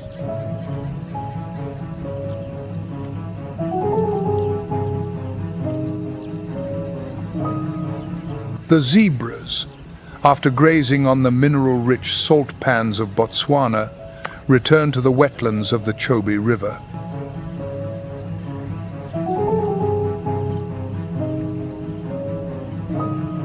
The African elephants, with their remarkable memory, lead their herds back to the arid lands in search of hidden underground water sources.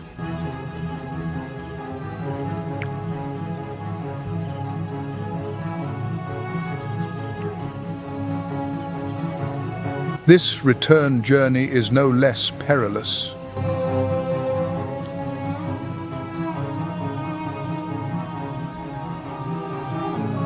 Without the floods or the raging rivers, the dry season brings new challenges.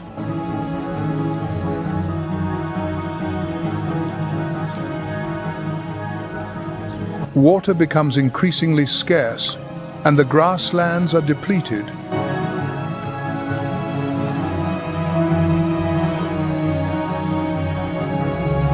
The weak, old or young, who survived the rainy season now face the culling of the dry season.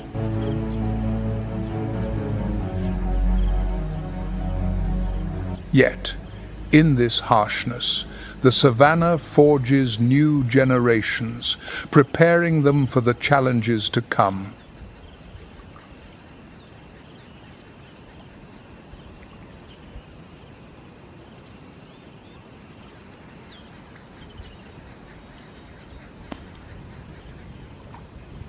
When the dry season arrives, a miracle takes place. The birth of new generations.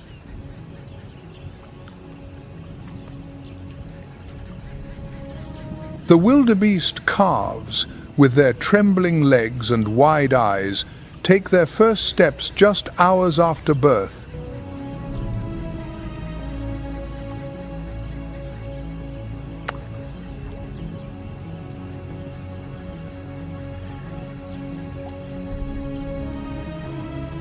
The zebra foals, their faint stripes barely visible, stay close to their mothers, learning to recognize danger from the roar of a lion or the scent of a hyena on the wind.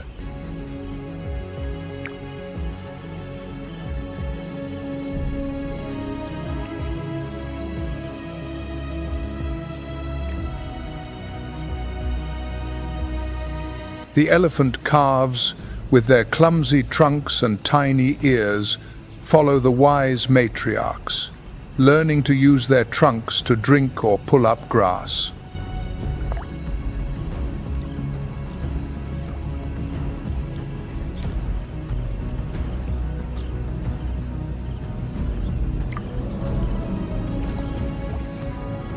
They learn to survive through harsh lessons, how to escape the claws of a cheetah, how to find water in a drought, or how to unite with the herd to fend off threats.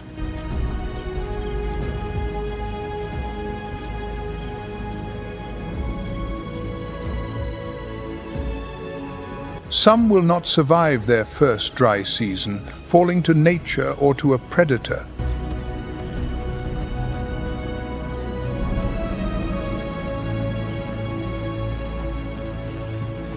But those who survive carry the strength of their ancestors within them.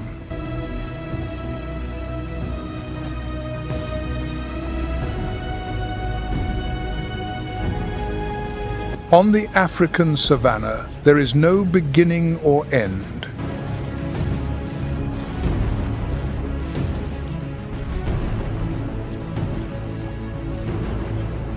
Every rainy season, every dry season, every migration, birth, and death is part of an endless cycle.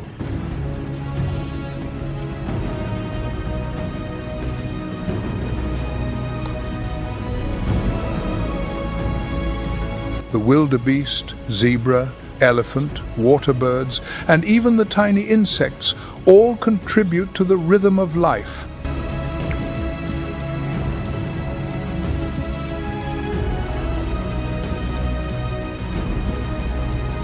The animals lost in the rivers or to predators feed the crocodiles, vultures, and insects, nourishing the land for the grasslands to be reborn.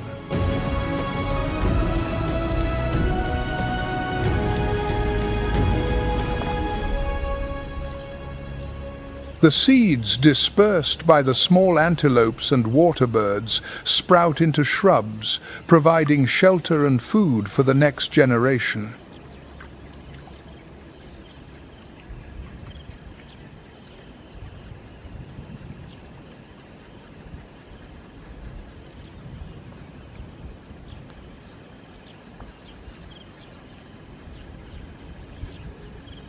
Beyond the natural challenges of floods, mud, raging rivers, and the claws of predators,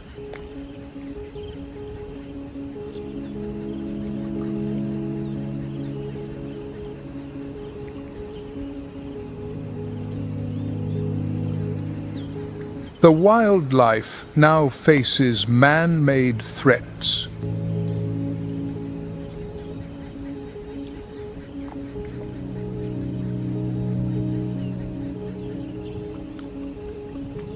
Climate change, habitat loss, poaching, and human-wildlife conflict are endangering the ancient migration routes.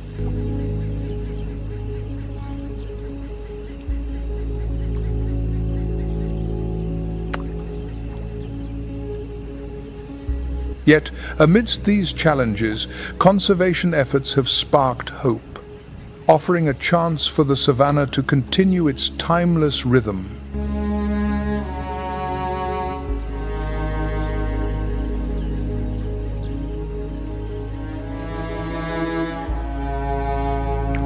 The African savanna, long shaped by the rhythm of the wet and dry seasons, now faces disruption from climate change.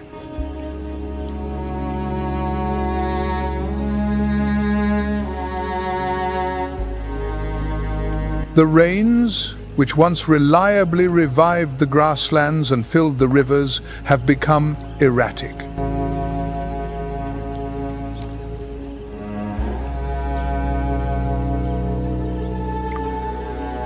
Some years, the rains come late, leaving the grasslands arid for longer.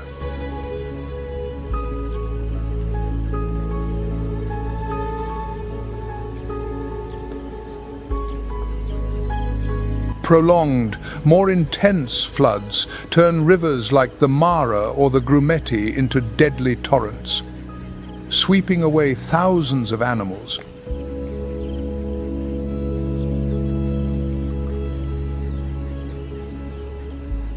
Conversely, extended droughts deplete the underground water sources.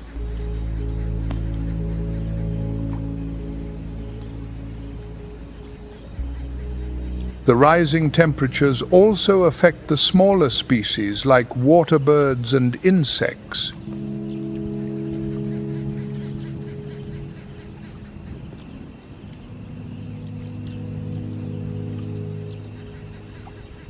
The temporary wetlands where storks and spoonbills nest disappear due to drought or excessive flooding.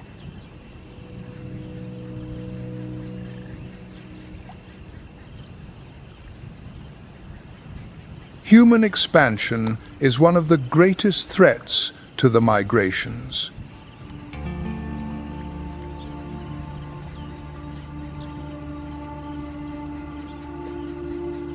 The ancient paths that guided wildebeest, zebras, and elephants for hundreds of miles are now fragmented by farms, settlements, and infrastructure.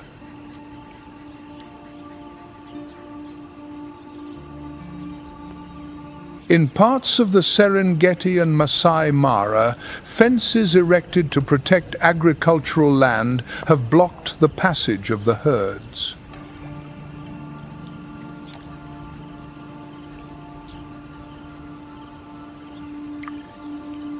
Habitat loss also affects the smaller species.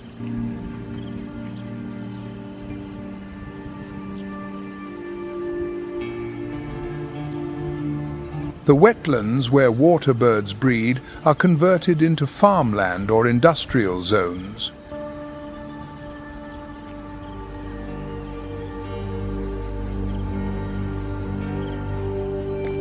Poaching remains a relentless threat to the savanna wildlife.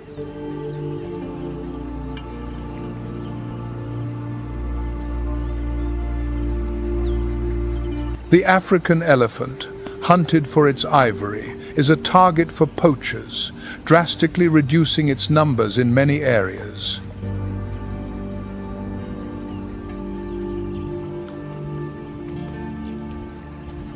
A matriarch carrying the ancestral knowledge of migration routes can be killed for her tusks, leaving her herd disoriented and vulnerable.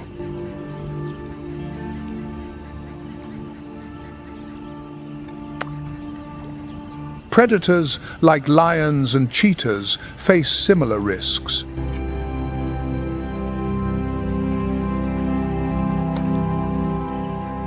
Hunted to protect livestock or for their skins and body parts.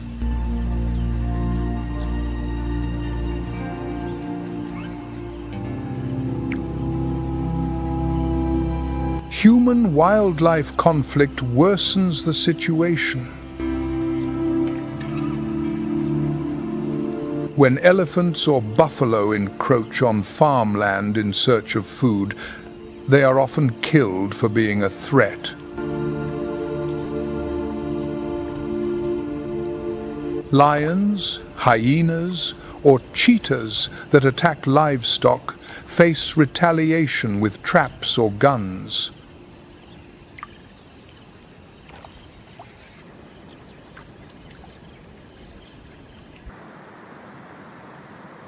Under the scorching midday sun, the rhythm of the pride seems to pause.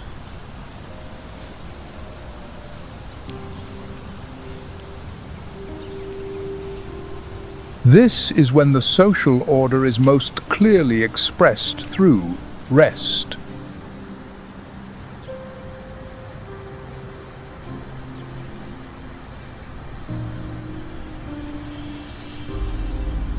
The great males, with their dense, heat-absorbing manes, spend up to 20 hours a day asleep.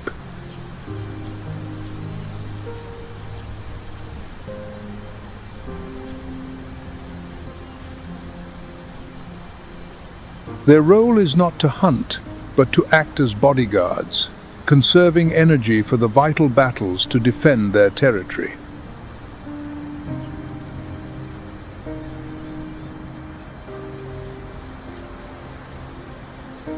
Meanwhile, the lionesses, the primary hunting force, also take the opportunity to rest and care for the next generation.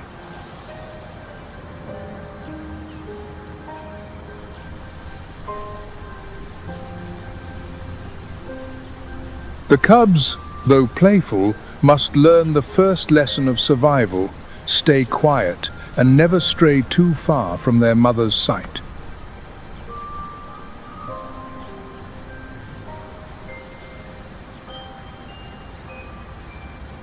A peaceful family portrait, yet fragile against the harshness of time.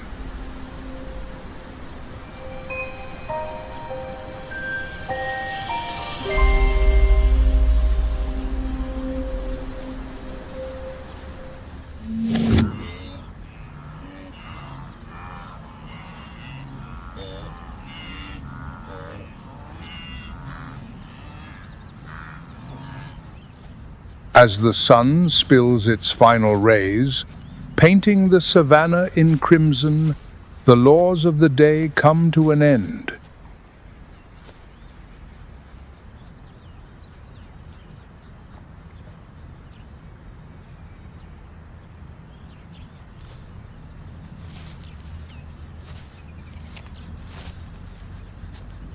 The temperature drops, and the lazy kings begin to stir.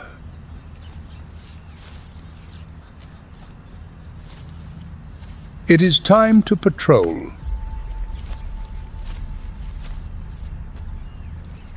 Their roars echo like war drums, signaling the start of the curfew.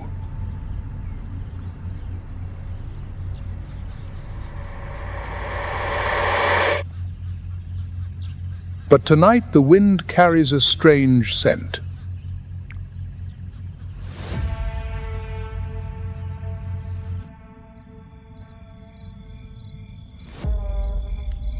Someone has used the twilight to cross the forbidden line.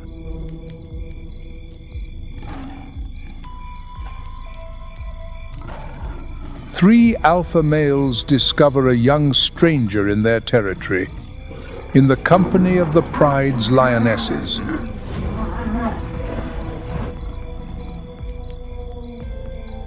And they will not back down without a fight. The attackers sense the young lion's power. His fury and physique command respect. He is perfectly capable of inflicting serious injury. Today, a warning is enough to assert their authority. This is their territory.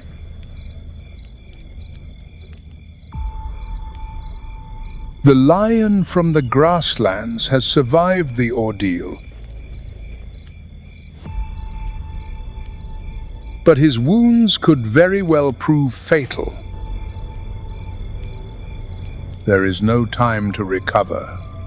He must keep moving, must escape this place, must escape this hell before dawn.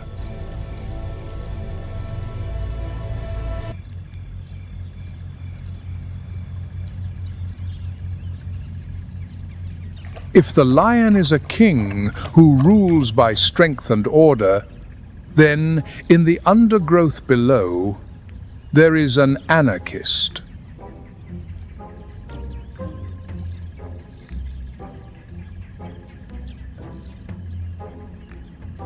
Not majestic, not swift, but this waddling creature with a silver-grey mantle like a cloak holds a title that every predator respects: the world's most fearless creature.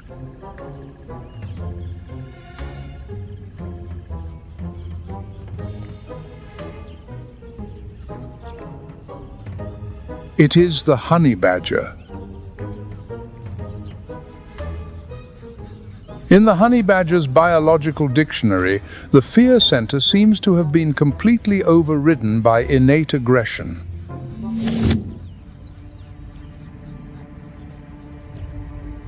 When cornered, instead of fleeing, it chooses to charge straight at its opponent, regardless of whether it's a pack of hyenas or a pride of hungry lions.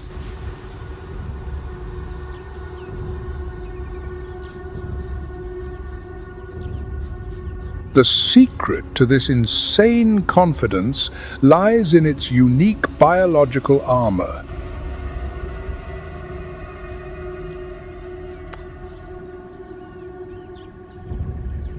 Its skin is 1/4 of an inch thick, as tough as vulcanized rubber, but the genius of creation lies in its loose connective tissue.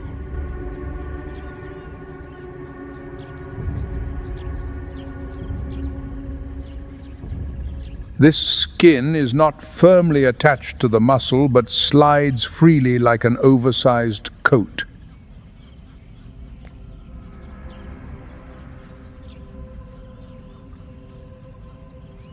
This allows the honey badger to turn a full 180 degrees, even while clamped in an enemy's jaws, turning a defensive position into a bloody counterattack on its opponent's eyes and nose.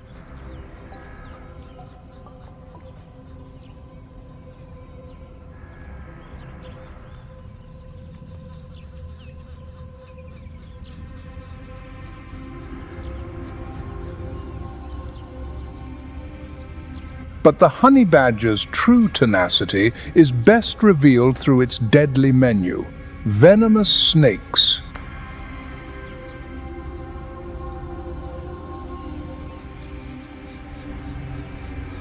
Its supercharged metabolism requires it to refuel constantly, and the venom of a king cobra or a puff adder is merely a spice.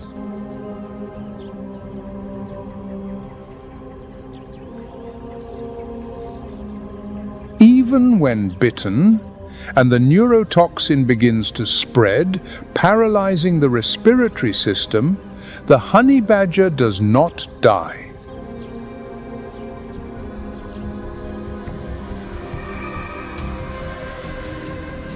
A genetic mutation at the molecular level has altered its nerve receptors, preventing the toxin from binding.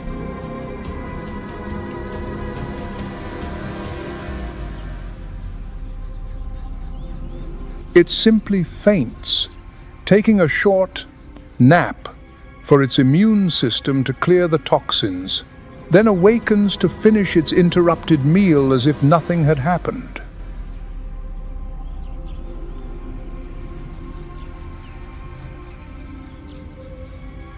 This utter disregard for danger, combined with a sharp intelligence that employs tools and a brutal skill for attacking an enemy's weak points, has turned the honey badger into an impenetrable tank.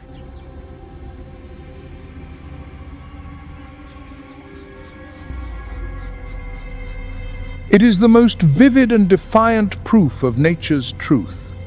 That size has never been the measure of strength. The ultimate victor is the one who dares to fight with mad ferocity to the very last breath.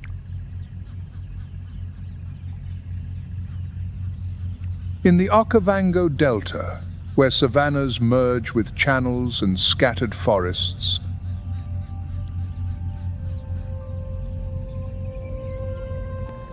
the giraffe walks.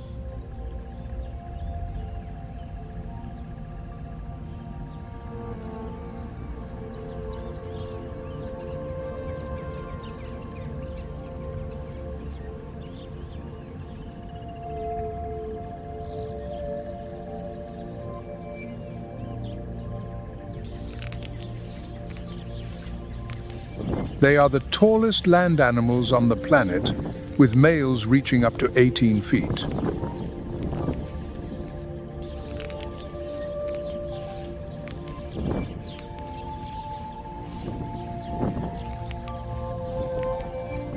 Their long necks do not have more vertebrae than other mammals, but rather elongated ones.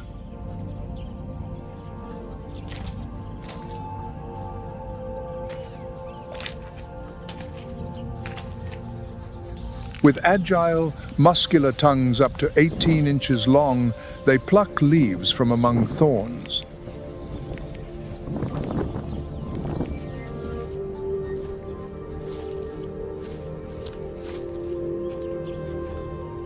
In the Okavango, giraffes prefer areas with shrubby vegetation and sparse woodlands.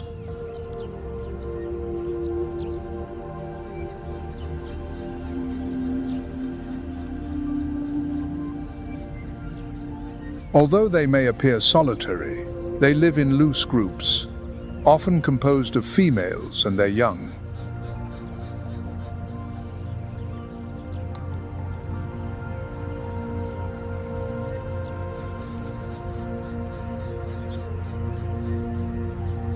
Their height is an ally for vigilance. With their eyes positioned high, they detect predators.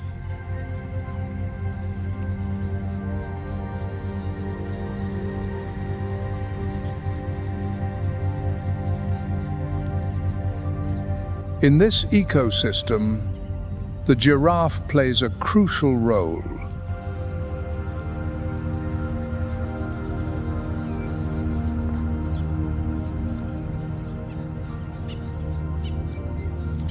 By pruning trees, they shape the vegetation, disperse seeds, and create clearings.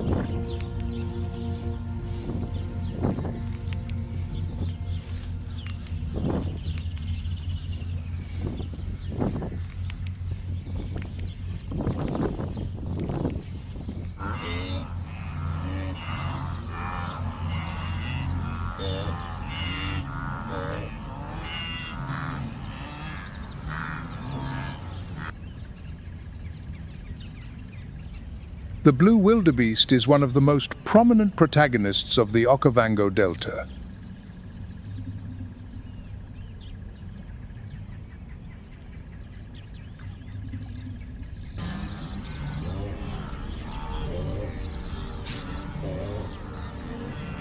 With its robust body, large head, curved horns, and a grey coat with blue reflections, it looks like a combination.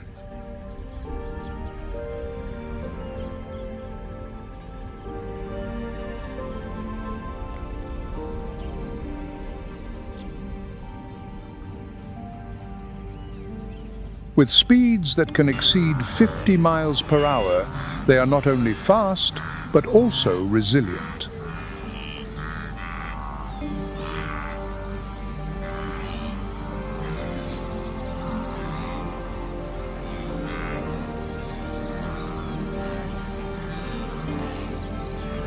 In this ecosystem, they find seasonal pastures ideal for feeding.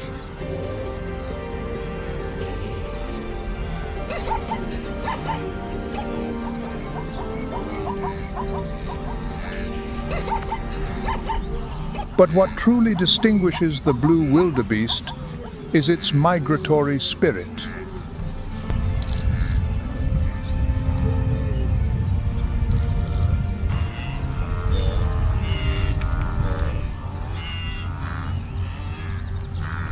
It participates in one of the largest and most spectacular animal movements in the world.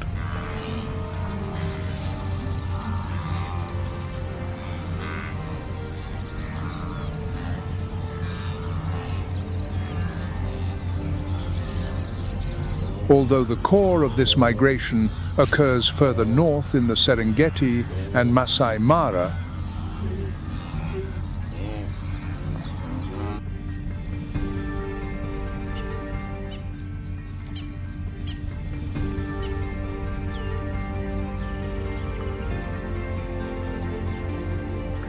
The true strength of the wildebeest lies in the collective. In groups, they form an almost impenetrable barrier.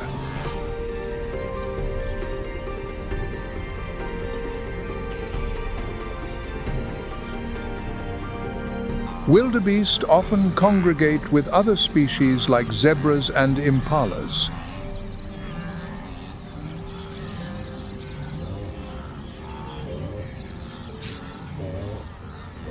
They are not just tireless travelers, they are fundamental pieces in the ecological balance.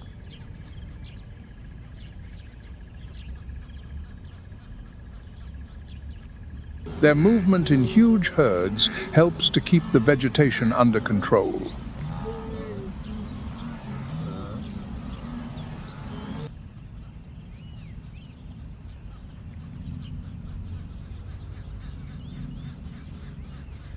Following the great wildebeest herds, traveling in parallel across the open fields of the Okavango are the zebras.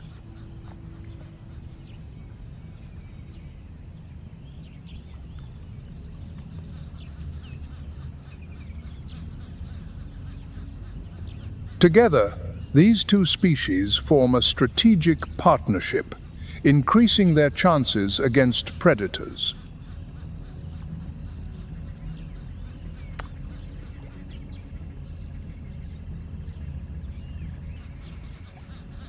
The zebra, with its robust body and hypnotic stripes, is not just beautiful, it is a living example.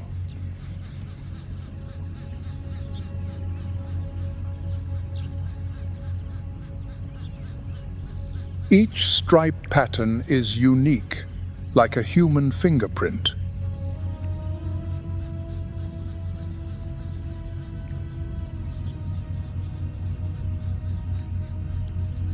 This distinctive feature confuses predators, hinders the approach of flies, and helps regulate body temperature.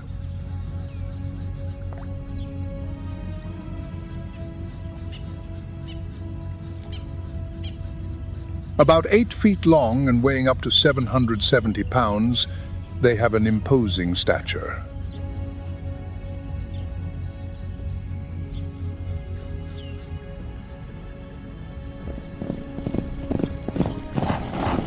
They are tireless runners, capable of reaching 40 miles per hour over short distances.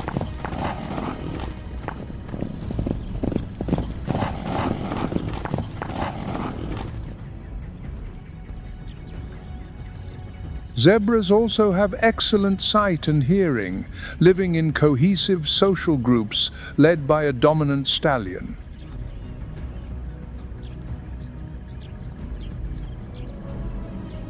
Their diet consists of drier, more fibrous grasses, complementing the selective feeding of the wildebeest.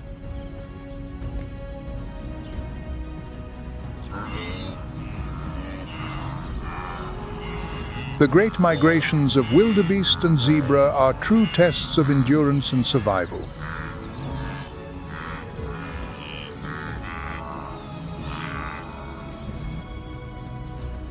With every step, these herbivores face a landscape fraught with threats.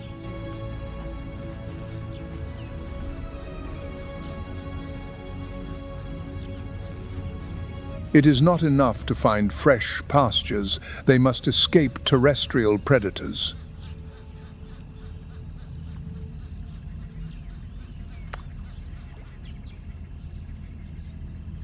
But the danger does not only come from the land. In the river and channel crossings, silent creatures lie in wait.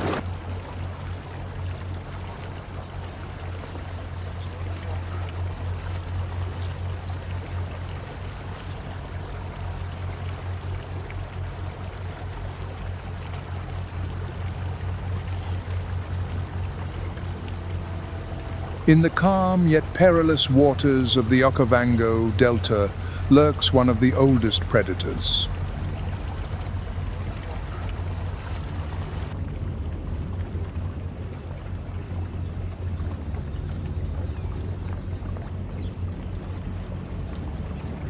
With a body armored in scales, powerful jaws, and eyes that watch silently from the surface.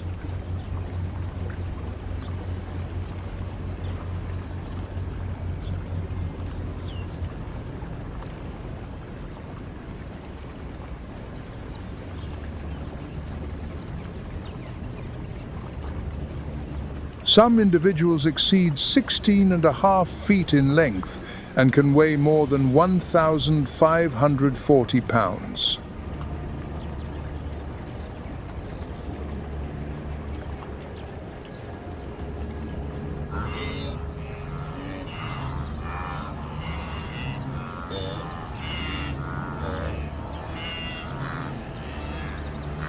For the wildebeest and zebra, crossing the delta's channels during their migrations.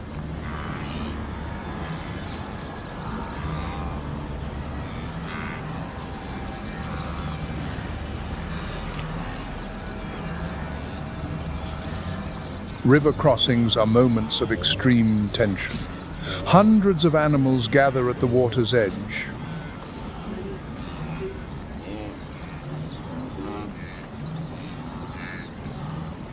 When a hesitant wildebeest finally jumps,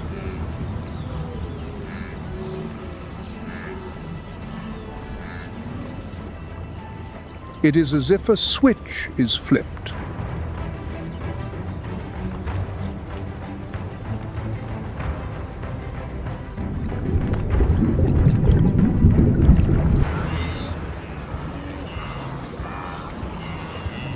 With jaws that close with a force of up to 4,950 pounds, they clamp onto a leg or the neck of their prey.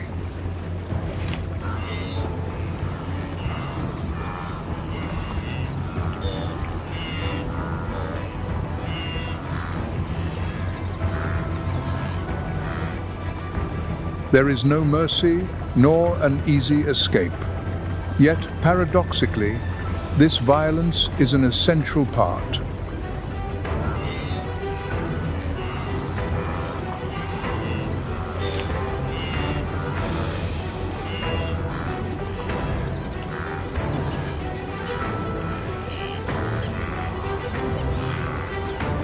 Every crossing is a dramatic spectacle where survival is written with each splash.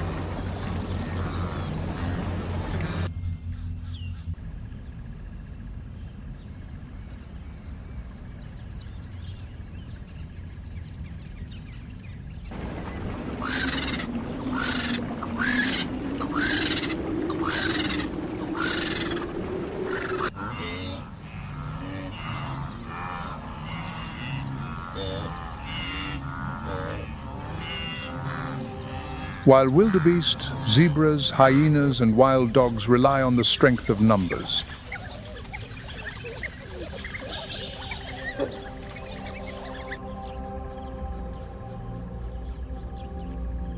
There are also animals that walk more solitary paths.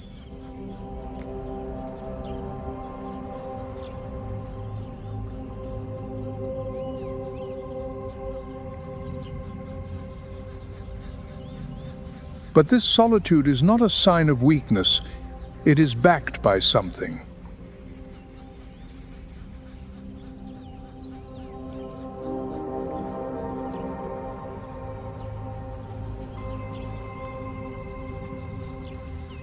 Here exists a giant that few dare to disturb.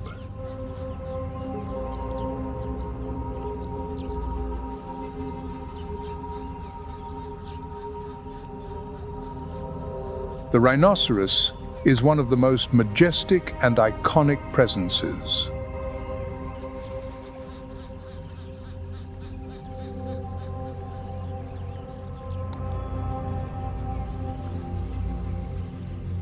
The white rhino, larger and more robust, can reach 13 feet in length and weigh over 4,400 pounds.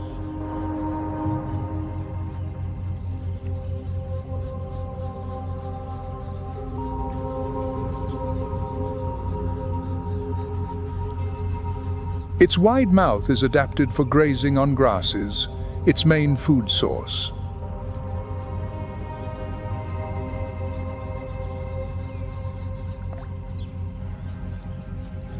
The black rhino, smaller and more agile, stands out for its ability to move through denser vegetation.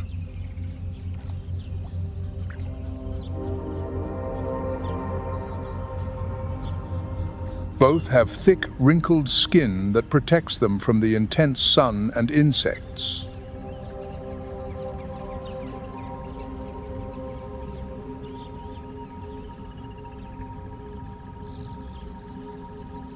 Despite their imposing and sometimes aggressive appearance, these animals usually exhibit calm behavior.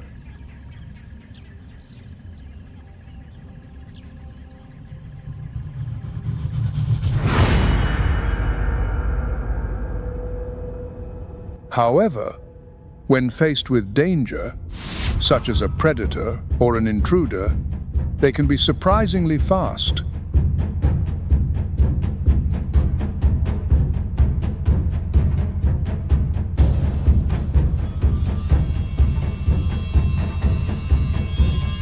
The rhino's horns, made of keratin, are powerful and dangerous weapons.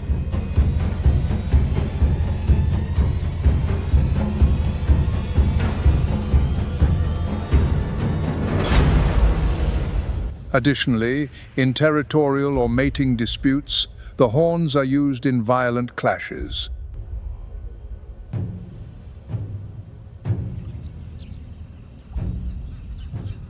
These horns are essential for the survival and dominance of these animals.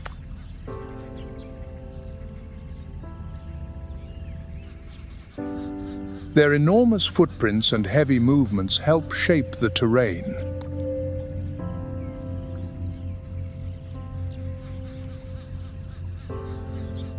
These giants of the African savannah, with their resilience and strength, are true pillars.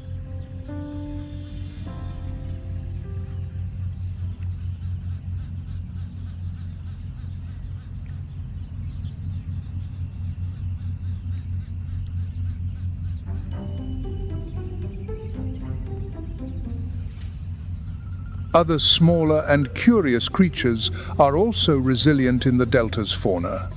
The warthog.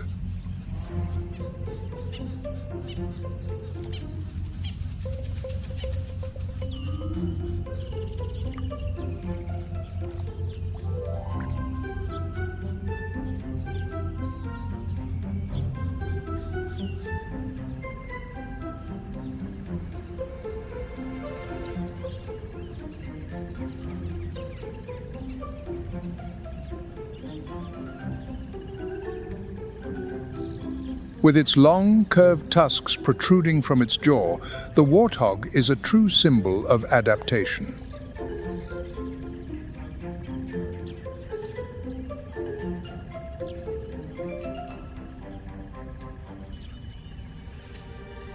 These medium-sized, robust-bodied animals are covered in a sparse, bristly coat.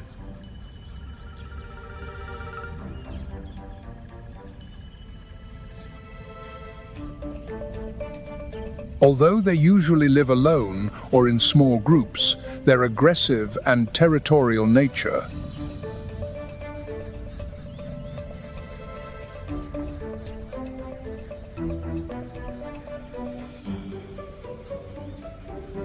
In search of food, it is an excellent digger. Its diet is varied and includes roots, fruits,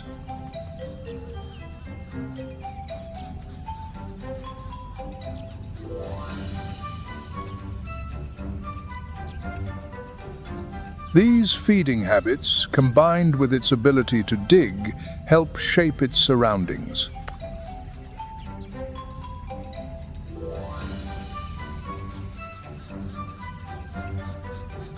In addition, its excavations expose minerals and other food sources.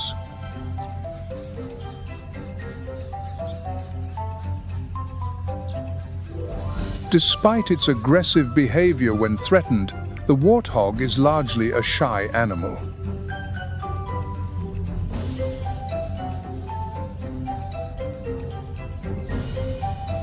Its importance in the Okavajo ecosystem goes beyond its foraging.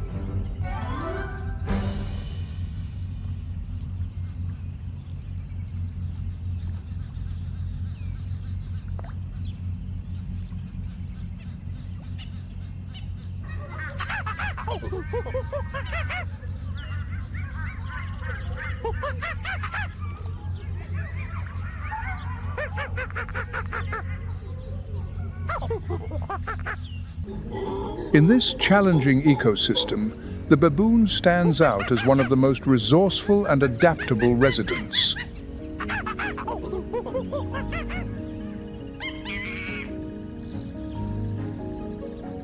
These primates live in large family groups known as troops.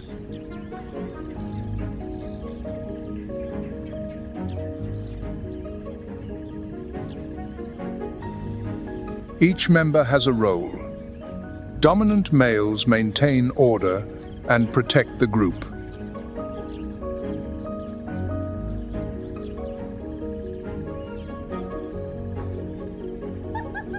These social ties are not only emotional but also tactical, providing protection.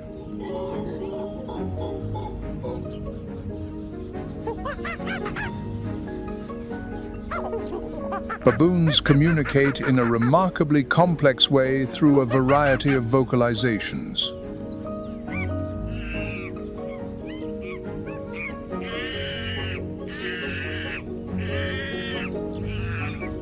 These animals are highly opportunistic natural omnivores. They feed on fruits, seeds, roots, and small animals.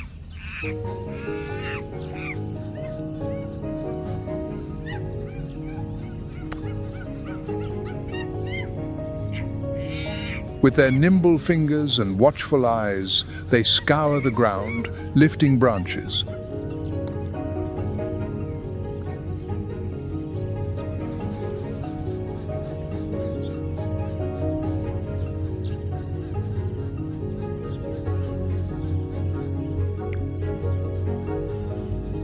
This combination of intelligence, cooperation, and constant vigilance makes baboons natural survivors.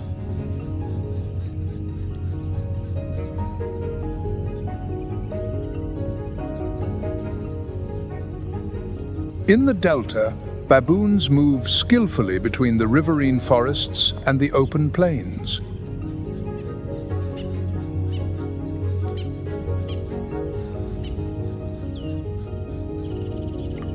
They are, in essence, a reflection of the delta itself.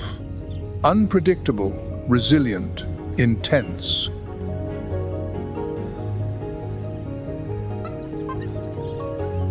And it is not only the large terrestrial animals that benefit from the flood.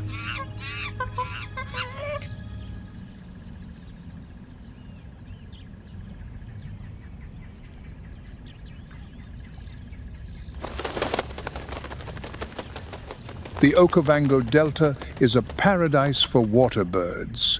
Over 400 species are recorded in the region.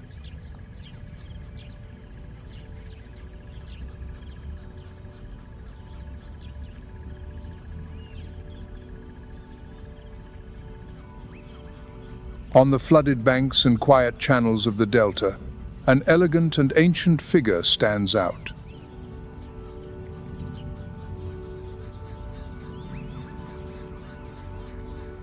It is the sacred ibis, one of the most iconic birds of the African continent.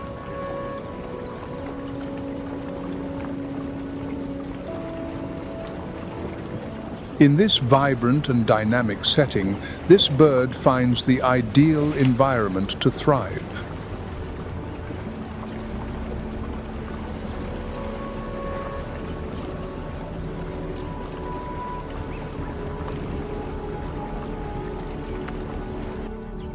The shallow waters, muddy banks, and abundance of prey create a perfect stage.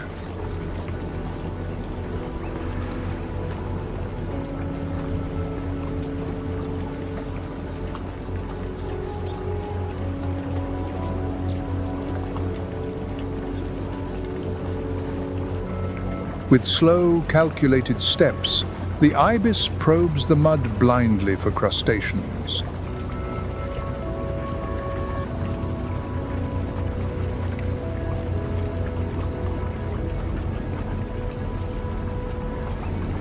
The sacred ibis is a highly social bird, living in large groups that fly in formation.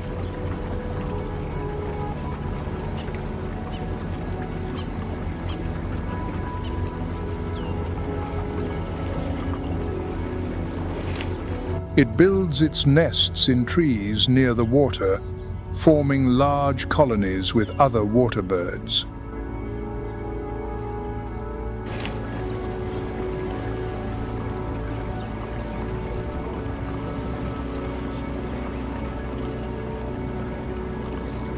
Beyond its majestic beauty, this bird plays an essential role in the ecosystem.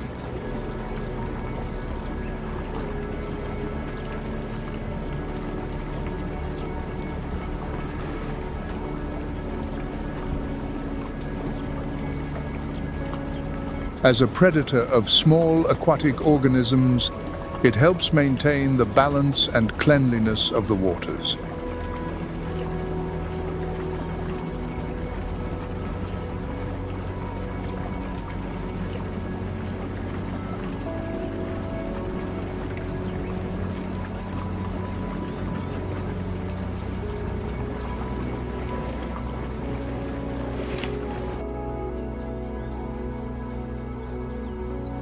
The African grey hornbill is another winged resident of the Okavango Delta.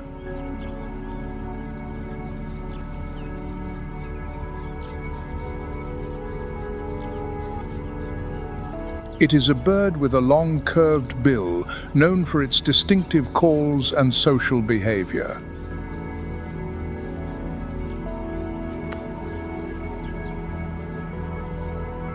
It lives in pairs or small groups, feeding on fruits, seeds, insects, and small animals.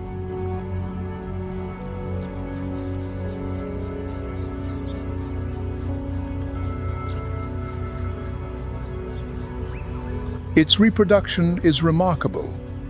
The female isolates herself in a tree cavity, sealing the entrance.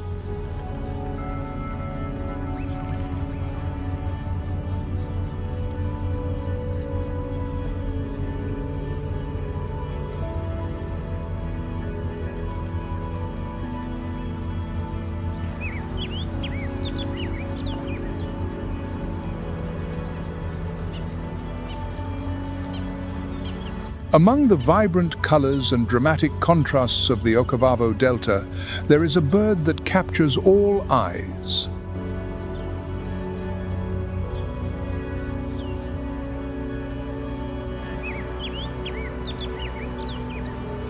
It is the lilac-breasted roller, considered by many to be one of the most beautiful birds in the world.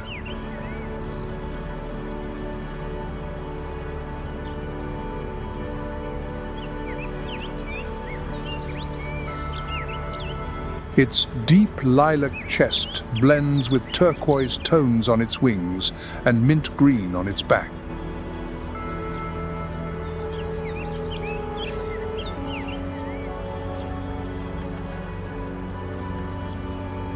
It is a small bird, but with a spectacular presence.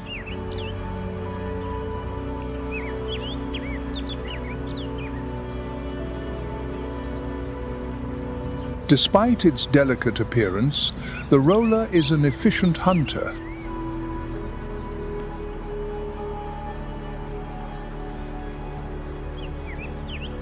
It feeds on insects, small reptiles, and even amphibians.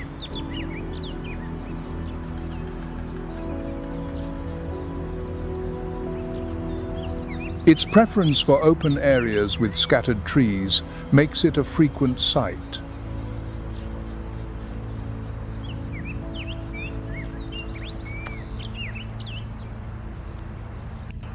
When seen in the golden light of an African sunset, it seems to shine even brighter.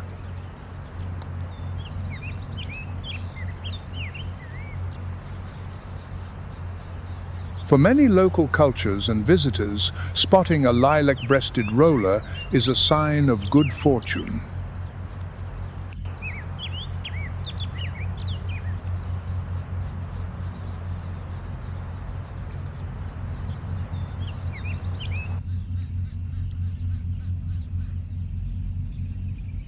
Walking here is one of the most elegant and iconic birds of the African savanna.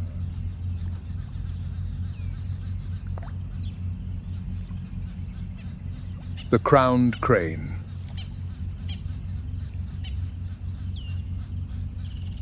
With its golden crest standing erect like a natural crown,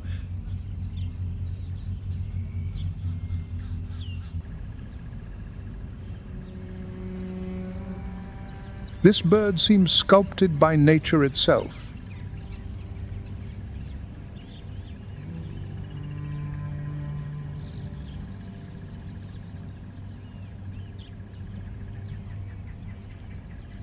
Its slender body is covered in grey and white feathers, contrasting with a face painted in red and white.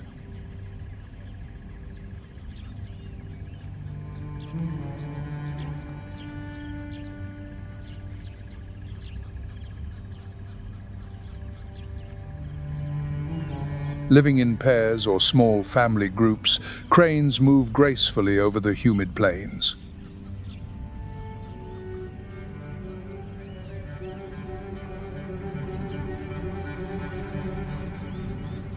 A varied diet includes seeds, insects, small vertebrates, and even crustaceans.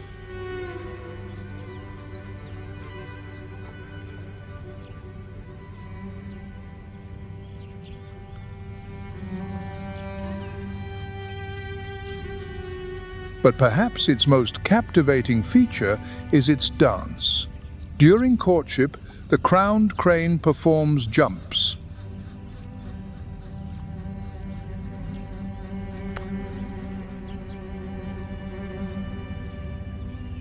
This spectacle, combining aesthetic beauty and deep emotional connection, is living proof.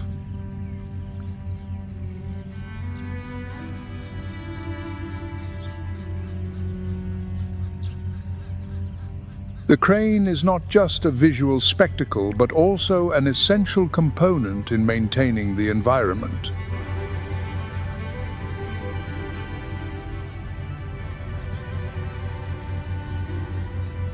Its majestic and peaceful presence is a silent reminder of the harmony that can exist.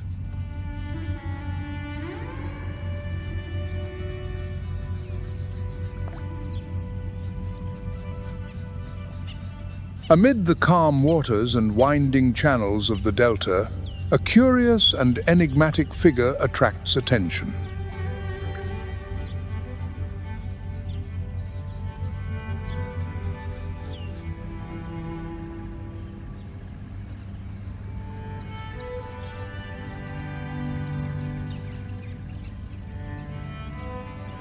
The hammerkop, with its characteristic broad, flat head, is easily recognized by its discreet plumage.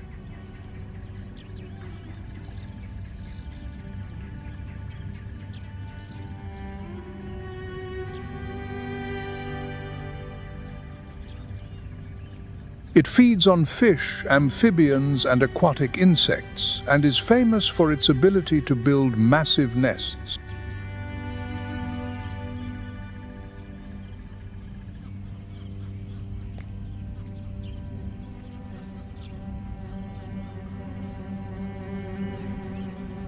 These nests are used for several seasons and even by other species.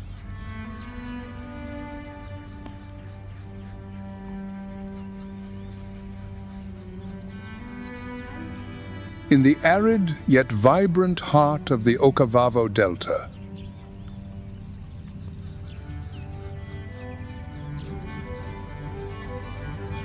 a majestic figure moves with elegance.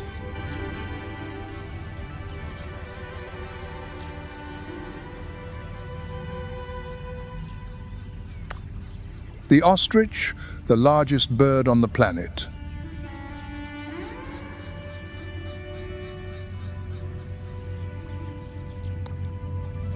With its large eyes and muscular legs, the ostrich is a true survivor.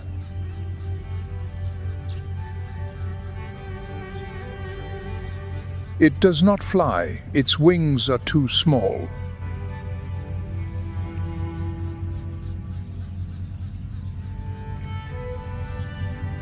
But what it lacks in flight,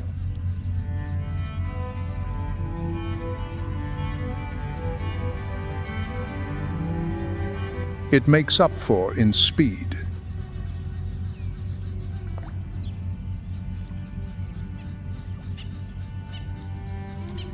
This giant bird can reach 43 miles per hour in a sprint.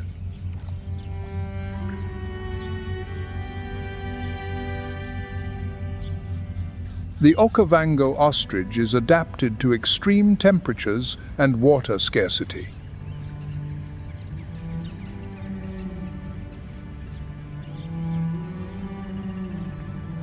They get most of their water from the food they consume, such as roots, seeds, and small invertebrates.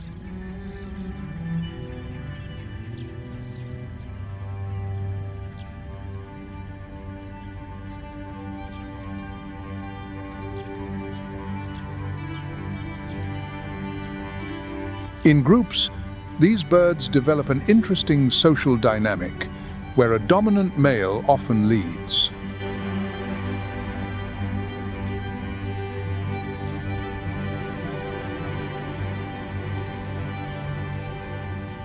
He is also the one who digs the pit in the sand for the communal nest, where several females lay their eggs.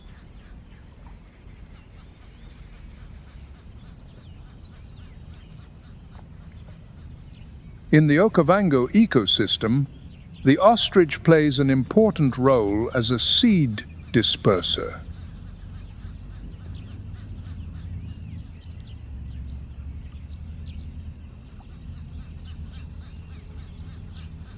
Beneath the waters of the Okavango Delta is a hidden world of aquatic life.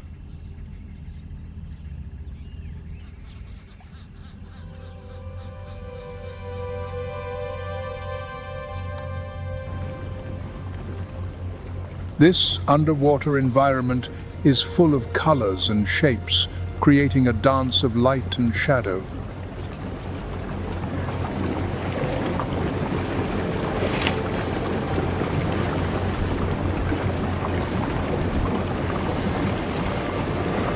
Water transforms time and landscape, revealing the resilience and adaptation of living beings.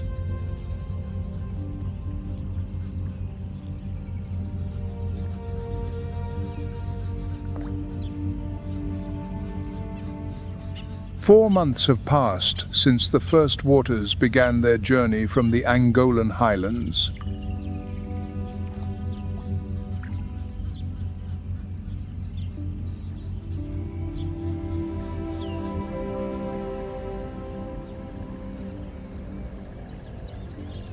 And now, finally, the flood of the Okavango Delta reaches its zenith.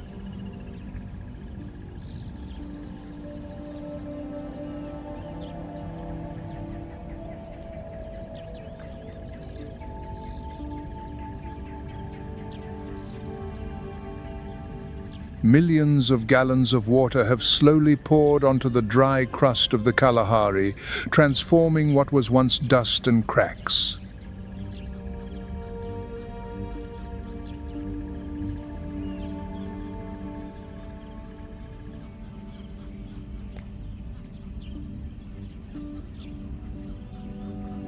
It is the culmination of an ancestral cycle, where every drop counts, where every pool becomes life.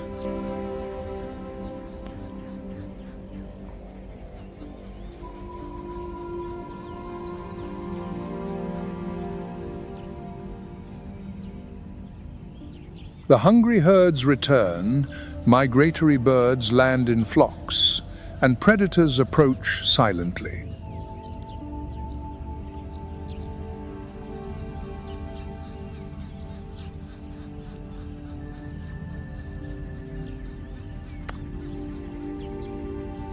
With the flood, the desert blooms, and for a brief time, abundance reigns supreme.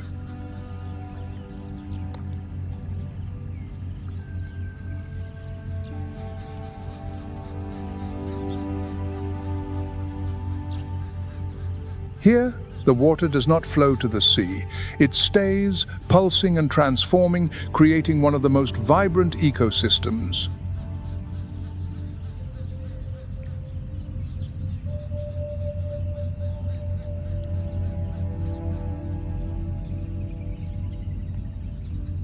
As the peak of the water passes, the Okavango Delta begins to fall silent.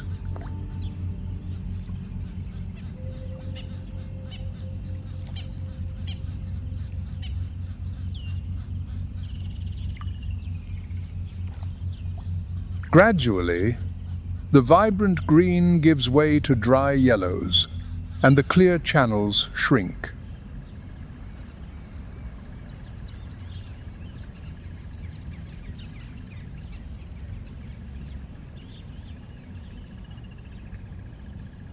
It is an inevitable, almost ritualistic process. The water recedes, leaving its mark behind.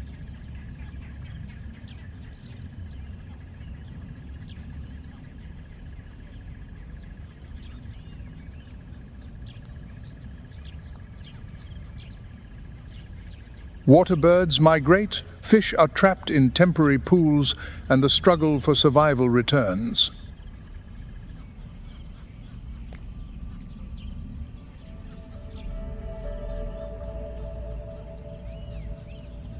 The delta dries from the outside in a slow siege of drought.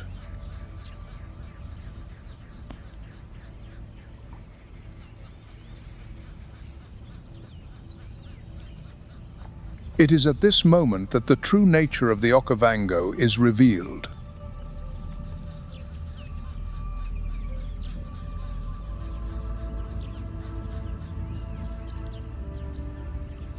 A place where life dances between extremes, where each cycle brings new challenges.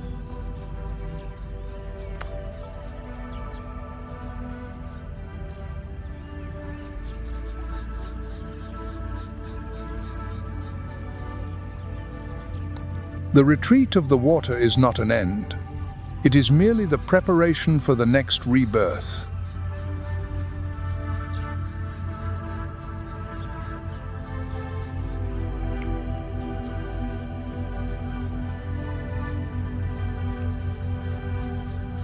As the days pass and the hot winds begin to blow again, the Okavango Delta slowly dries up.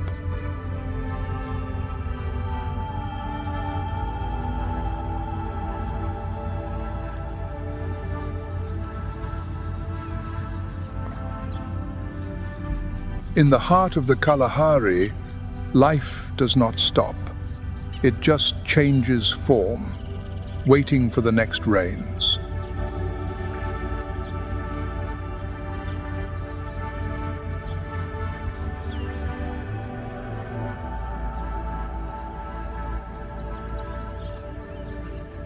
With the relentless arrival of the dry season, the great herds have no choice but to move on.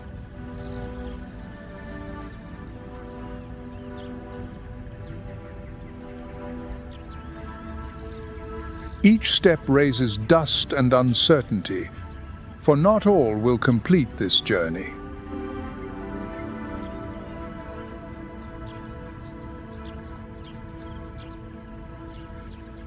The desert reveals its most unforgiving face. Here, survival is a privilege reserved for the strongest.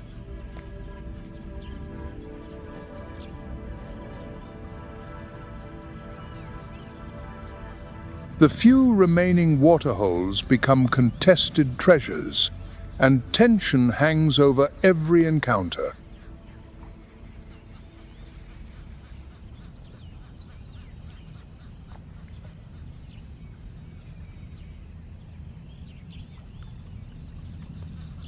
It is time to move, not by choice, but by necessity.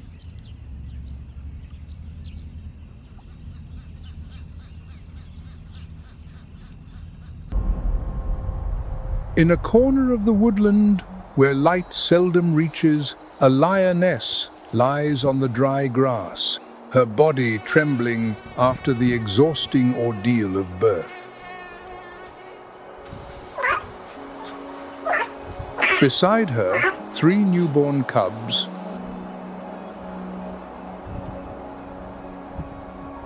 Lion cubs are born with their eyes sealed shut, their bodies small and helpless.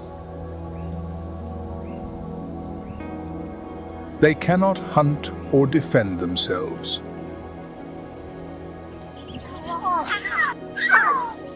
For the first few weeks, the mother must seclude herself from the pride. This is not only to shield her cubs from outside dangers, but also to avoid the attention of the males within her own pride. A resident male, should he discover cubs that are not his own, will not hesitate to kill them.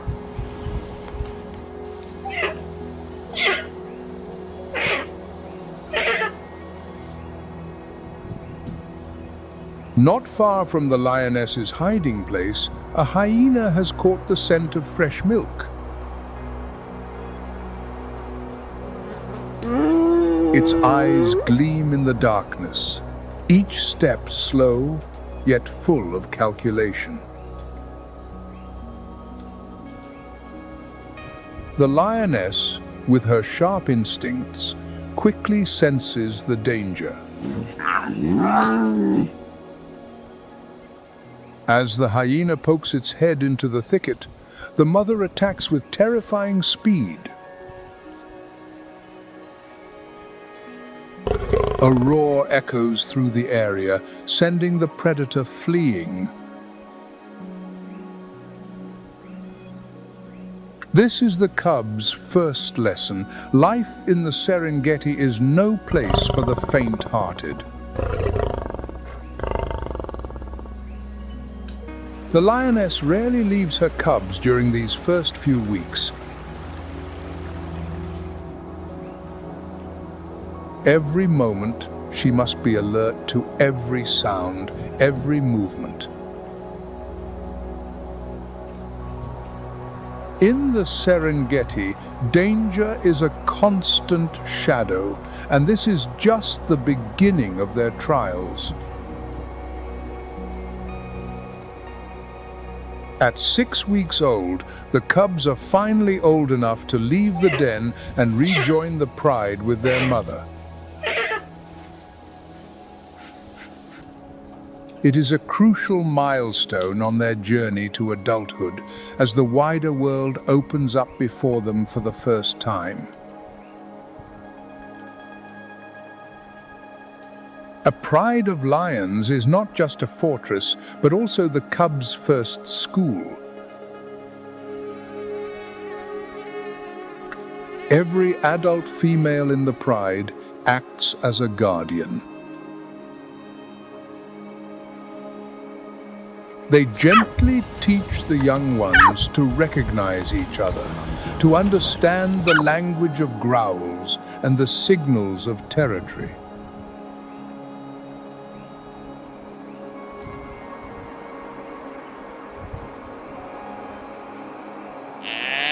One morning, while the pride is resting near a riverbank, a small herd of antelope approaches their den. The adult females quickly disperse, forming a hunting line. Curious, one of the cubs clumsily runs after its mother. The antelope, startled, scatter and flee. The mother, rather than gently scolding, brings her cub back to the pride.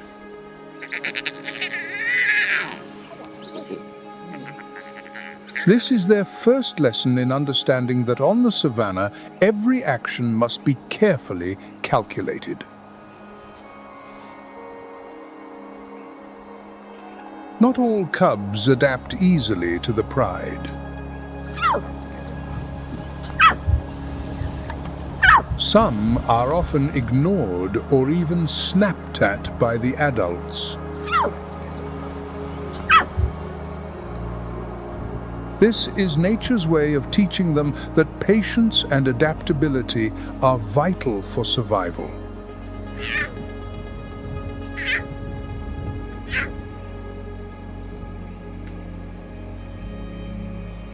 As dawn breaks over the Serengeti, the lions awaken. This is no ordinary morning. After days of hunger, the pride has decided to aim for a much larger target.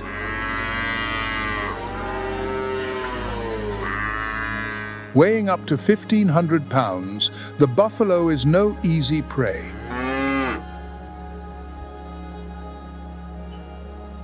They are powerful, with sharp horns, and always move in a herd.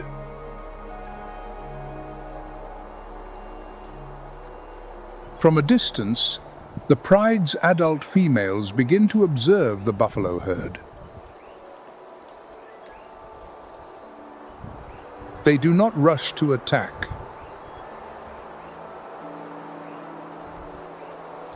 Instead, each one moves silently through the bush. Behind them, the young lions watch the game unfold. This is their first practical lesson in understanding that a hunt relies on more than just strength. One lioness pauses, her sharp eyes fixed on an old bull at the edge of the herd. This is the ideal target. The other lionesses understand the signal from their companion.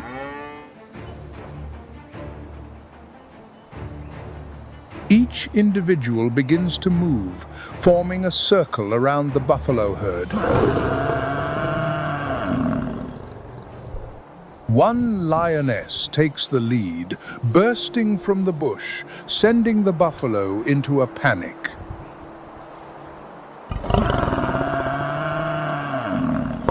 The buffalo scatter, creating a scene of chaos.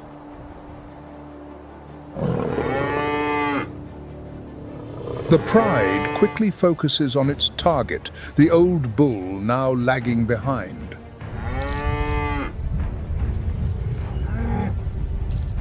The mother attacks, sinking her claws deep into the buffalo's back, while other members of the pride rush in, biting at its legs and neck. The bull reacts violently, using all its strength to throw a lioness from its back. Meanwhile, a young lion, excited by the noise, decides to test its own strength. It targets another small buffalo that is running.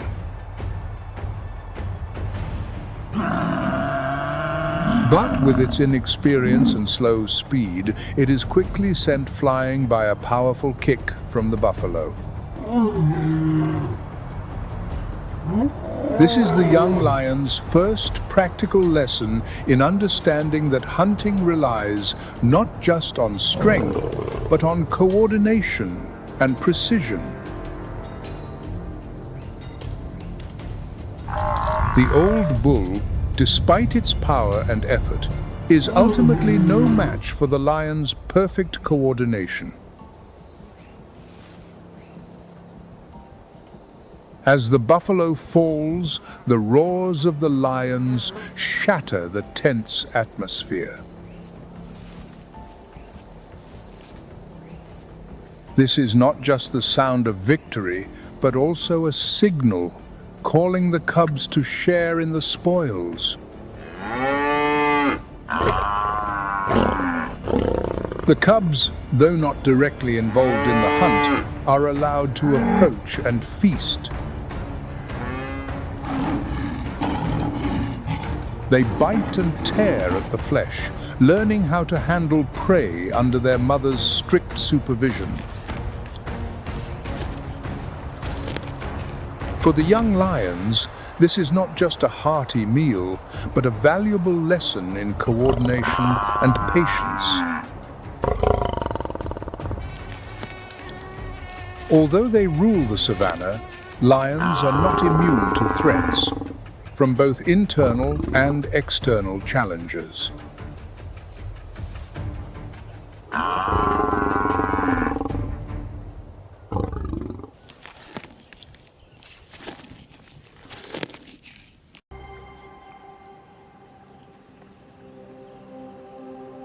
As evening light descends upon the Luangwa Valley, a quiet coronation takes place.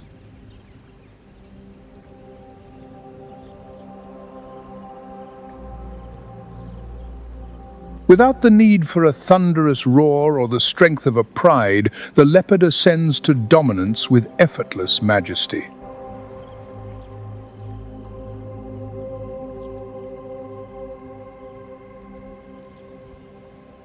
Within the great wild, it is no mere creature. It is a phantom conducting the very breath of life.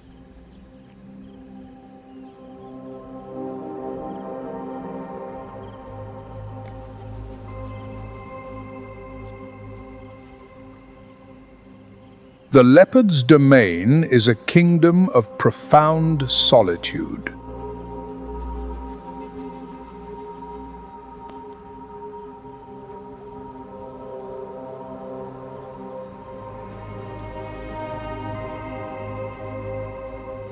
While a male claims a vast territory exceeding 19 square miles, he enforces his rule through silence.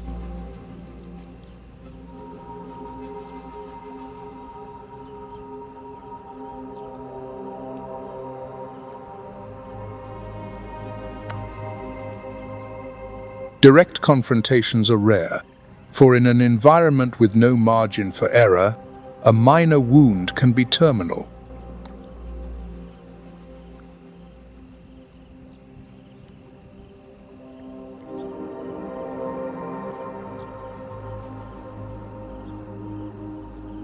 Rather than parading its power in the valley's daylight, it chooses a path of stealth, transforming patience into the ultimate weapon.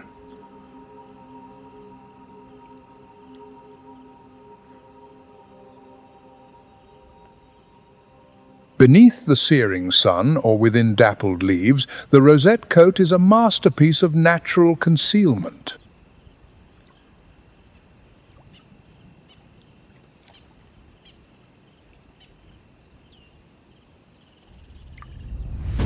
The leopard does not merely hunt, it dissolves.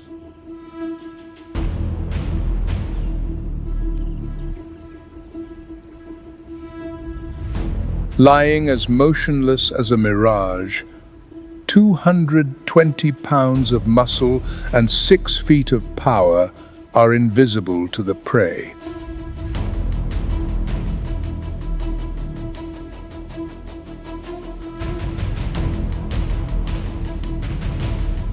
Its stalking prowess has become the definitive symbol of refined ruthlessness. Every footfall is measured with absolute precision. Every breath is held in the throat like an archer drawing a bow. When the moment arrives, it surges forward at 36 miles per hour, closing the distance in a heartbeat with a formidable pounce.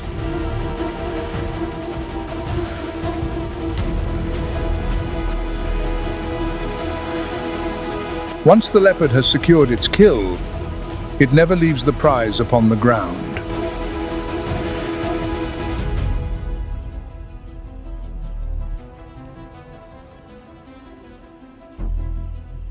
This is not born of greed, but from a profound understanding that other scavengers will never ignore an easy opportunity.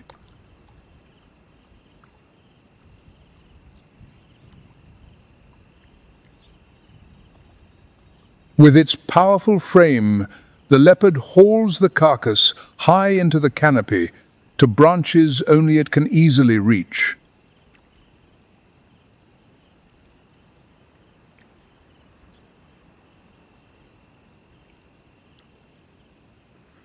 In the shimmering heat rising from the parched earth, the lion feels no need to flaunt its might.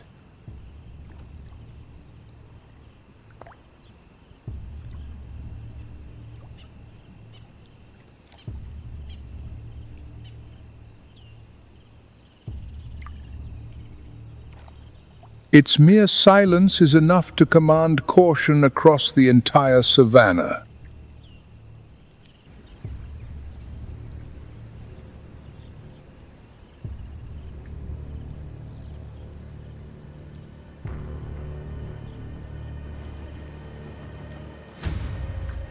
A phantom in the daylight, it does not hurry, possessing the absolute patience of a born hunter.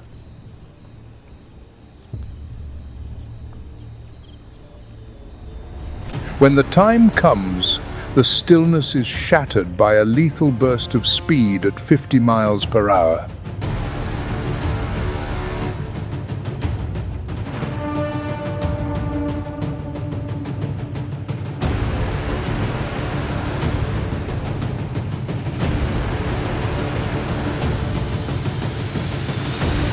This is more than a pursuit. It is the struggle for existence where life and death are intertwined.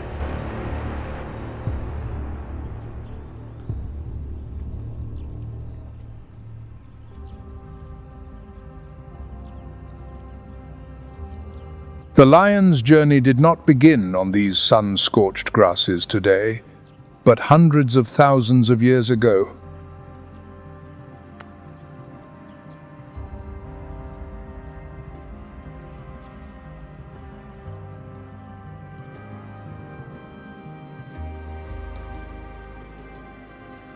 When their ancestors reigned from the frozen plains of Europe to the deserts of the Middle East,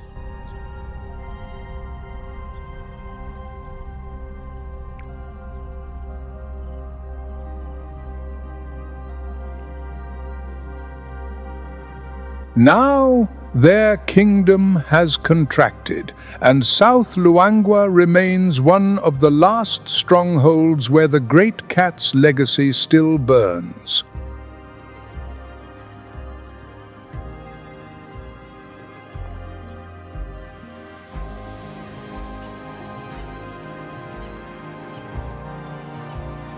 In lion society, power does not reside in the individual, but in the strength of the bond.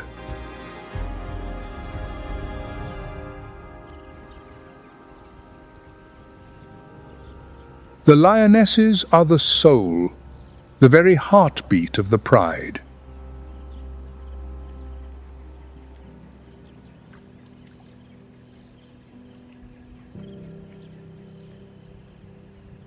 They are not just hunters working in concert, but mothers and protectors, maintaining the invisible yet unbreakable threads of a complex matriarchy.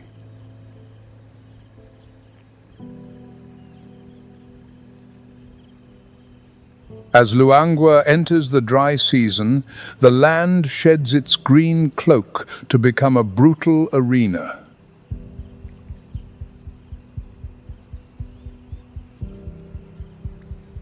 Water becomes liquid gold, forcing all species to congregate. And there, death lies in wait.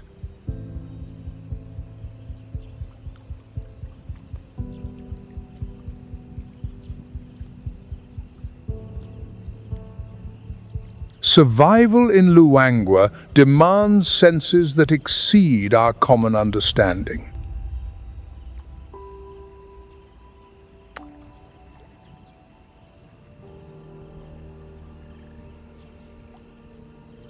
Through specialized fatty pads beneath their paws, lions feel the very breath of the earth.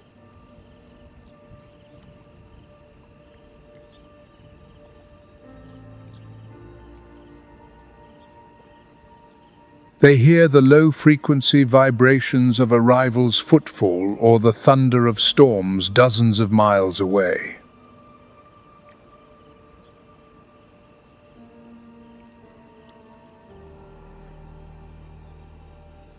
A natural seismic warning system keeps the pride one step ahead of the grave.